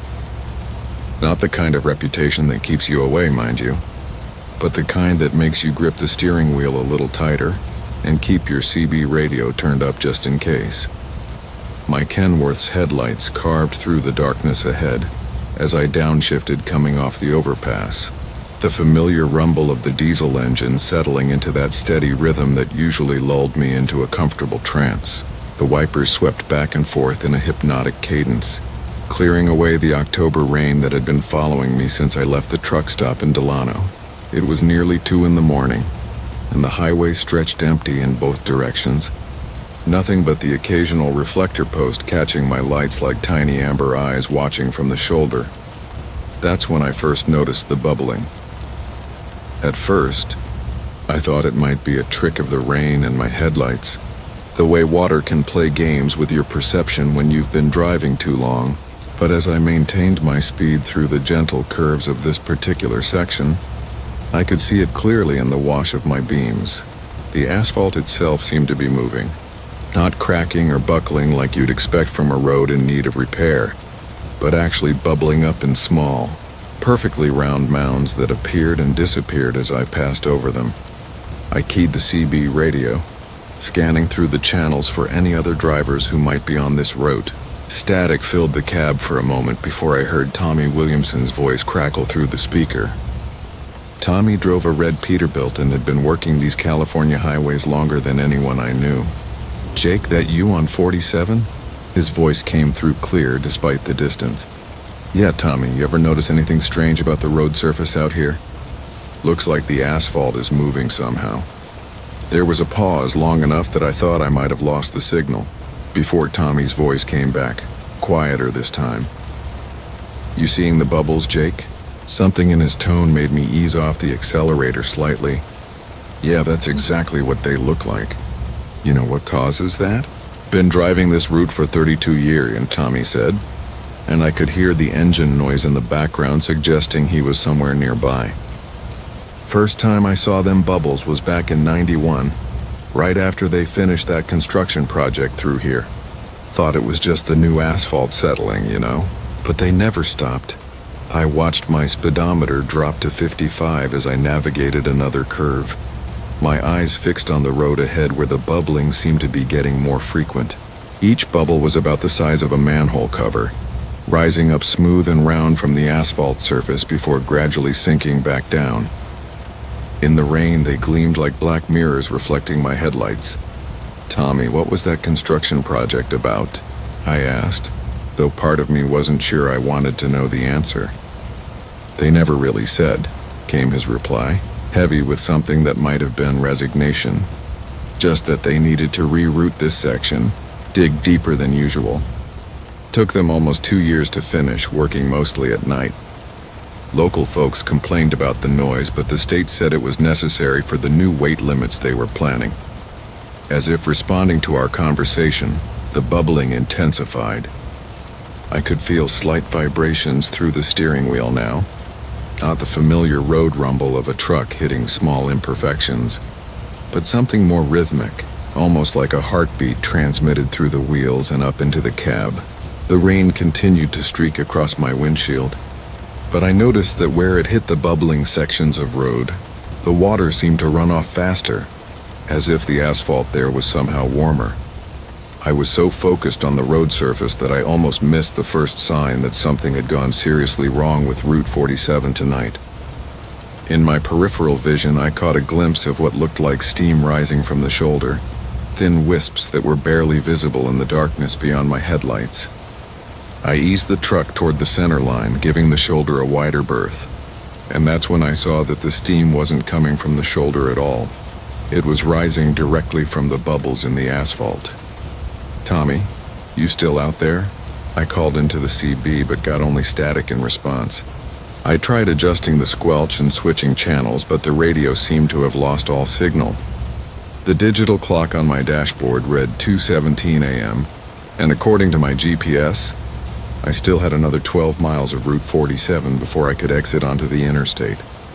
The bubbling was spreading now, no longer confined to isolated spots but forming patterns across both lanes of the highway. I had no choice but to drive over them, and each time my 18 wheels made contact with one of the rising sections, I felt that pulse through the truck's frame, stronger now, and definitely rhythmic. It reminded me uncomfortably of a sleeping giant's breathing, slow and deep and getting stronger. That's when I made the mistake of looking in my side mirror. The road behind me wasn't bubbling anymore. It was moving like water, undulating in smooth waves that caught my taillights and threw them back in rippling red patterns. The yellow center line twisted and curved like a snake, and the shoulder markers bobbed up and down as if they were floating on a dark sea instead of being anchored in solid ground. I pressed harder on the accelerator, feeling the Kenworth's engine respond with a deeper growl, but the waves in the road behind me seemed to be keeping pace. Through my windshield, the bubbles ahead were rising higher now, some of them reaching nearly a foot above the normal road surface before slowly sinking back down. The steam was getting thicker too, creating ghostly tendrils that danced across my headlight beams and made it harder to see where the road curved ahead. The rhythmic pulsing was so strong now that it was affecting my truck's handling, making the steering wheel vibrate in my hands and causing the trailer to sway slightly with each pulse. I gripped the wheel tighter and focused on maintaining my speed, knowing that slowing down might mean getting caught in whatever was happening to the asphalt behind me. That's when I heard the sound. It came from below, transmitted through the road surface and up into the cab, a low resonant tone that seemed to match the pulsing rhythm. It wasn't mechanical, wasn't anything I'd ever heard from a road or highway before. It was organic, almost musical, like the sound a whale might make if it were the size of a mountain and singing from somewhere deep underground. The bubbles were getting larger, some of them now rising 3 or 4 feet above the road surface before slowly deflating. I had to swerve to avoid the biggest ones, my trailer swinging out toward the shoulder as I navigated between them. The GPS showed 9 miles remaining on Route 47, but at this rate, I wasn't sure the road would remain passable much longer. In the distance, I could see lights approaching from the opposite direction, the first vehicle I'd encountered since entering this section of highway. As the lights grew closer, I realized it was another truck, probably Tommy in his red Peterbilt heading back toward me. I flashed my high beams in greeting, but instead of responding normally, the oncoming truck began flashing its lights repeatedly, the universal signal for danger ahead. The two of us passed each other just as we hit a section where the bubbles had grown so large and numerous that they formed a maze of rising and falling asphalt. I caught a glimpse of Tommy's face in his cab as we passed, his eyes wide and his mouth moving as if he were shouting something I couldn't hear. His trailer was swaying more than mine, and I realized he'd been driving through this phenomenon longer than I had. After Tommy disappeared in my mirrors, the singing from below the road grew louder, and the bubbles began to move in patterns, rising and falling in sequences that almost looked intentional. Some would rise in a line across the road, forcing me to slow down, then sink just as I approached, allowing me to pass through. Others would cluster together, creating obstacles that forced me to weave between them like I was navigating a strange, living slalom course. 6 miles from the exit, the steam rising from the bubbles became so thick that it was like driving through fog, except this fog was warm and carried a scent I couldn't identify, something earthy and organic that reminded me of mushrooms growing in a damp forest.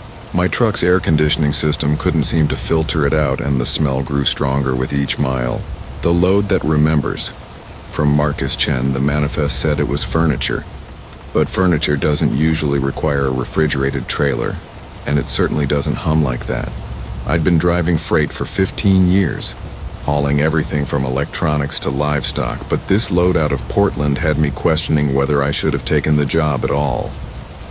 The dispatcher, Jenny, had been oddly insistent that I take this particular run to Denver, even though the pay was standard and the pickup location was some warehouse district I'd never heard of. The warehouse itself looked abandoned from the outside, its corrugated metal siding streaked with rust and rain stains that formed abstract patterns in the dim morning light. When I backed my Peterbilt up to the loading dock, the only sound was the steady patter of Oregon drizzle against my windshield and the low idle of my engine. The loading crew consisted of just 2 men in identical gray coveralls who worked in complete silence, wheeling out what appeared to be antique furniture wrapped in thick plastic sheeting.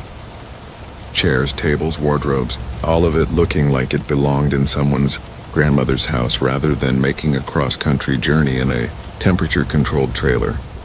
What struck me as odd was how carefully they handled each piece, not with the efficiency of warehouse workers trying to meet a deadline, but with the reverence of funeral directors preparing for a service. They wore latex gloves and spoke only in whispers when they spoke at all, mostly just pointing and nodding to coordinate their movements. When I asked about the refrigeration requirements, the older of the 2 men simply said that wood needed to be kept at a consistent temperature to prevent warping. It sounded reasonable enough, though something in his eyes suggested there was more to it than that. The paperwork listed the consignee as Meridian Estate Services in Denver, with delivery scheduled for the following evening. Standard 2-day haul across I-84 and I-80. Nothing I hadn't done dozens of times before. As I pulled away from the warehouse, I noticed in my side mirror that both men remained standing on the loading dock, watching my trailer disappear around the corner with expressions I couldn't quite read from that distance.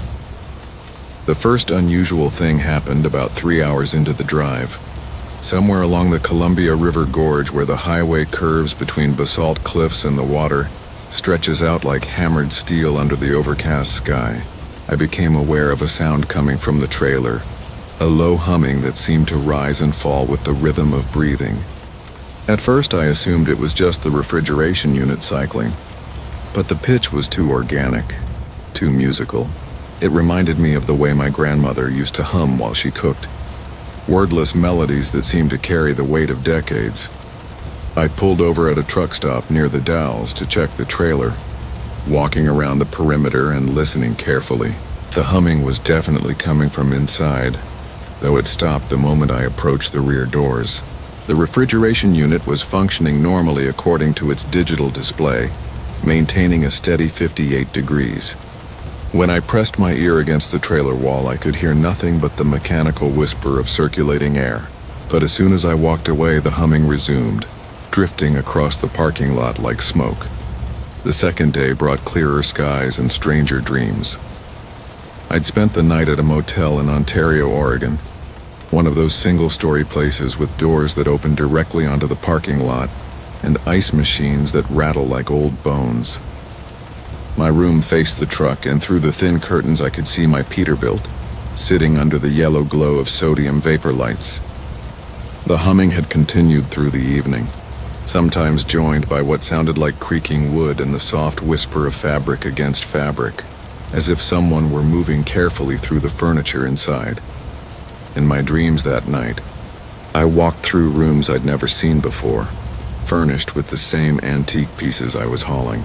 The chairs were arranged around tables set for meals that would never be eaten, and the wardrobe stood open to reveal clothing that belonged to people I'd never met but somehow recognized. An elderly woman in a floral dress sat in a rocking chair by a window, humming the same wordless melody I'd been hearing from the trailer. When she turned to look at me, her face was kind but infinitely sad, and she spoke in a voice like rustling leaves. "They're taking us away from where we belong," she said, and I understood that she wasn't just talking about the furniture. Memories don't travel well, you know. They get confused, lost. They forget which house they're supposed to haunt. I woke with the taste of old wood and lavender in my mouth and a profound sadness that had no logical source. Through the motel window, my truck looked exactly as I'd left it, but somehow smaller, as if the weight of whatever was inside was compressing not just the suspension, but reality itself. The third day took me through the mountains of western Colorado, where the highway winds between peaks that scraped the belly of low-hanging clouds. The humming from the trailer had evolved throughout the morning, sometimes sounding like multiple voices in harmony, other times like the distant echo of conversations from decades past. I caught fragments of what might have been words, names called across empty rooms, lullabies sung to children who had grown old and died. As I descended toward Denver, the late afternoon sun broke through the cloud cover and painted the landscape in shades of gold and amber. It was then that I first saw her in my mirrors, the elderly woman from my dream, sitting in the rocking chair that was somehow no longer wrapped in plastic and secured in the trailer, but moving gently back and forth in the space behind my cab. She was knitting something from yarn the color of sunset, and humming that haunting melody that seemed to pull memories from the air itself. I pulled over immediately, my heart hammering against my ribs like a caged bird. When I climbed down and walked back to check the trailer, everything was exactly as it should be. All the furniture secured and wrapped, the temperature holding steady. But I could feel her presence like warmth from a fireplace in a house where no fire had been lit for years. The humming continued, joined now by the rhythmic creak-squeak of a rocking chair that wasn't moving, but remembered what it felt like to move. By the time I reached the delivery address in Denver, the sun had set and the city lights created a constellation of artificial stars across the urban landscape. Meridian Estate Services occupied a narrow building squeezed between a dry cleaner and a shop that sold music boxes, its windows glowing with the soft yellow light of incandescent bulbs. The woman who met me at the door was perhaps 60, with silver hair and eyes the color of storm clouds. She introduced herself as Mrs. Meridian, though something about the way she said it suggested it wasn't her real name. "You've brought them home," she said, and there was relief in her voice that seemed disproportionate to the simple delivery of some furniture. "They've been away too long, sold off when the old house was emptied. But some things aren't meant to be separated from their memories." The unloading process was as carefully orchestrated as the loading had been, with Mrs. Meridian directing each piece to specific locations within the building, as if she knew exactly where everything belonged. As each item was unwrapped and positioned, I could feel something shifting in the air, a sense of settling, of rightness being restored. The humming grew stronger and more complex, a chorus of contentment that seemed to emanate from the wood itself. The last piece was the rocking chair, and as the movers positioned it near a window that looked out onto the quiet street, I saw her again for just a moment, the elderly woman from my dreams and mirrors. She settled into the chair with a sigh of profound satisfaction, her knitting needles clicking in rhythm with her gentle rocking.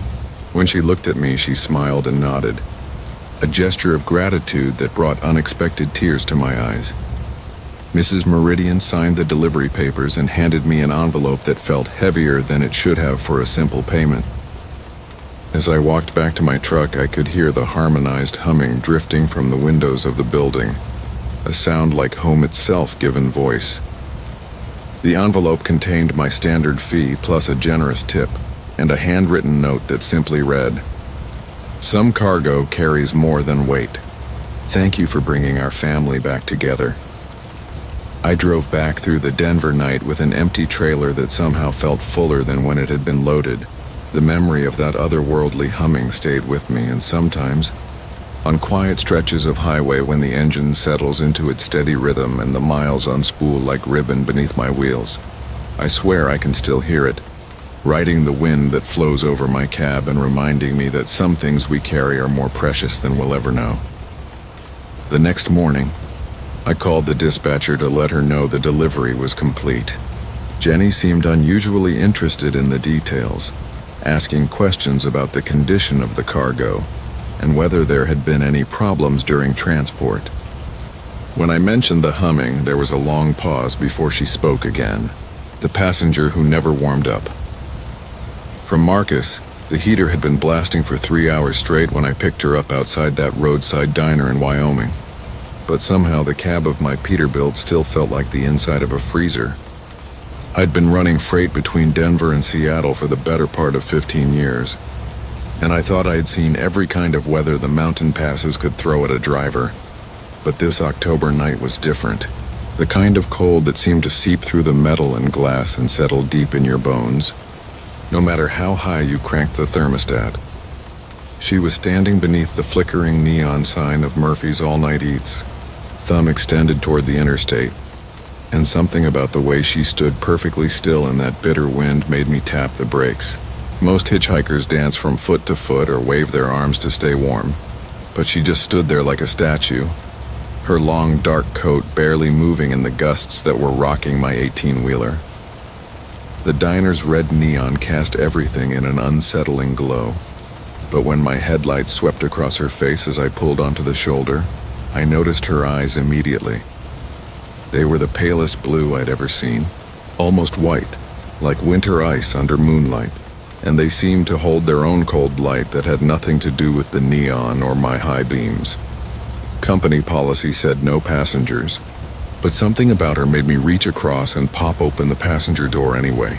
Maybe it was the way she looked so small and lost against the vast darkness of the Wyoming plains. Or maybe it was just the truck driver's code that says you don't leave someone stranded in weather that could kill them. Whatever it was, I found myself calling out through the wind, asking where she was headed, and when she answered in a voice as soft and cold as snowfall that she needed to get to Seattle, I told her to climb on up. The moment she settled into the passenger seat, the temperature in the cab seemed to drop another 10 degrees, and I caught myself shivering despite the heater running full blast. She was young, maybe early 20s, with skin so pale it was almost translucent. And when she turned to thank me, those ice-cold eyes of hers seemed to look right through me. There was something wrong with her gaze, something that made the hair on the back of my neck stand up. But I couldn't put my finger on what it was. She told me her name was Elena, and when I asked if she was warm enough, she smiled a smile that never reached those strange pale eyes and said she was never really warm anymore. As we pulled back onto the interstate, the engine of my Peterbilt humming its familiar rhythm beneath us, I tried to make conversation the way I always did with passengers, but Elena wasn't much for talking. She sat perfectly still in her seat, hands folded in her lap, staring out at the dark highway ahead with those unsettling eyes that seemed to glow with their own internal light. Every few minutes I'd glance over at her, and each time I did, I noticed something else that bothered me. Her breath wasn't fogging in the frigid air of the cab, even though mine was coming out in visible puffs despite the heater. Her skin had an odd waxy quality to it, like she'd been carved from ice, and when she occasionally turned to look at me, those pale eyes held a coldness that went deeper than anything the Wyoming winter could produce. The radio had been crackling with trucker chatter when I'd picked her up, but now it was nothing but static, as if her presence was interfering with the signal somehow. The usual late-night country music station I listened to on long hauls had faded to whispers and electronic snow, and even the CB radio was picking up nothing but empty frequencies. The only sounds in the cab were the steady rumble of the diesel engine, the whisper of wind against the windshield, and Elena's unnaturally quiet breathing that seemed to come from very far away. About an hour into the drive, as we climbed into the mountain passes where the snow was starting to stick to the asphalt, Elena finally spoke again. Her voice was soft and measured, but there was something in it that made my blood run cold. A quality like wind through empty buildings or water dripping in abandoned places. She asked if I'd ever seen someone die, and the question caught me so off guard that I nearly missed a curve. When I asked her why she wanted to know, she turned those ice-pale eyes on me and said she was just curious about what it looked like from the outside, since she'd never had the chance to watch. The way she said it, so casual and matter-of-fact, sent a chill through me that had nothing to do with the temperature, and I found myself pressing a little harder on the accelerator, suddenly eager to reach Seattle and drop her off wherever she needed to go. But as the miles rolled by beneath my wheels, I started to notice that the cold in the cab was getting worse, not better, and no matter how high I turned the heater, my breath kept coming out in visible puffs while hers remained invisible. Ice was starting to form on the inside of the windows despite the defroster running constantly, creating intricate patterns that looked almost like writing in some language I didn't recognize. When I mentioned the unusual cold, Elena smiled that same empty smile and said she'd always had that effect on places. The temperatures seemed to drop wherever she went, as if she carried winter with her in some invisible suitcase.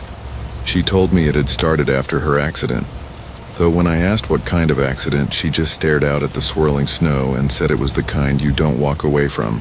The way she said it made my hands tighten on the steering wheel, and I found myself studying her reflection in the passenger window, trying to figure out what was so wrong about her appearance beyond the obvious pallor and those disturbing eyes. It wasn't until we were deep in the mountain passes, with snow falling heavily enough to require chains, that I realized what had been bothering me about her reflection. It was there, but it was wrong somehow, like looking at someone through water or fog, indistinct and wavering even though she was sitting perfectly still. And those eyes of hers, which seemed so bright and cold when I looked at her directly, appeared completely black in the reflection, like holes burned through the glass. When I blinked and looked again, trying to convince myself I was seeing things, she turned to catch me staring and asked if everything was all right. her voice carrying that same unnatural chill that seemed to leach the warmth from everything around her. The heater had been struggling for the past hour, the warm air growing weaker and cooler despite the gauge showing it was working perfectly, and now frost was spreading across the dashboard in delicate, feathery patterns that looked almost alive in the dim light from the instrument panel. Elena watched the ice crystals form with what looked like satisfaction, reaching out with one pale finger to trace patterns in the frost, and everywhere she touched, the ice grew thicker and more elaborate, spreading in spirals and geometric shapes that hurt to look at too closely. That's when I noticed her fingernails, which were tinged with blue like someone suffering from hypothermia, and when she saw me staring, she held up her hands and flexed her fingers with a soft crackling sound like ice breaking. She told me she'd been cold for so long now that she'd forgotten what warmth felt like, that she spent her time moving from place to place, looking for someone who might be able to help her remember.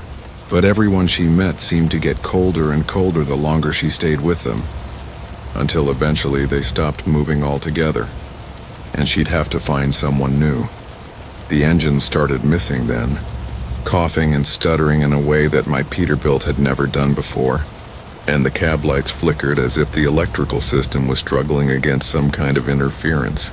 Elena watched the dashboard lights dim and brighten with those pale, cold eyes, and I swear I could see something moving in their depths, like flames made of ice burning in reverse. She leaned closer to me, and I could feel the temperature drop even further, my breath coming out in thick white clouds that hung in the air longer than they should have. She whispered that she was getting tired of being so cold all the time, tired of carrying winter everywhere she went, and she thought maybe if she could find someone warm enough, someone with enough life and heat in them, she might be able to steal just a little bit of that warmth for herself, just enough to remember what it felt like to be alive again. Her voice was getting softer and more distant, but somehow I could hear every word perfectly, as if she was speaking directly into my mind instead of my ears. The truck was slowing down now despite my foot heavy on the accelerator, the engine losing power as ice began forming on the hood and windshield faster than the wipers could clear it away. Elena reached over and placed one of those freezing hands on my arm, and the cold that shot through me was like being plunged into Arctic water, so intense it felt like burning through chattering teeth.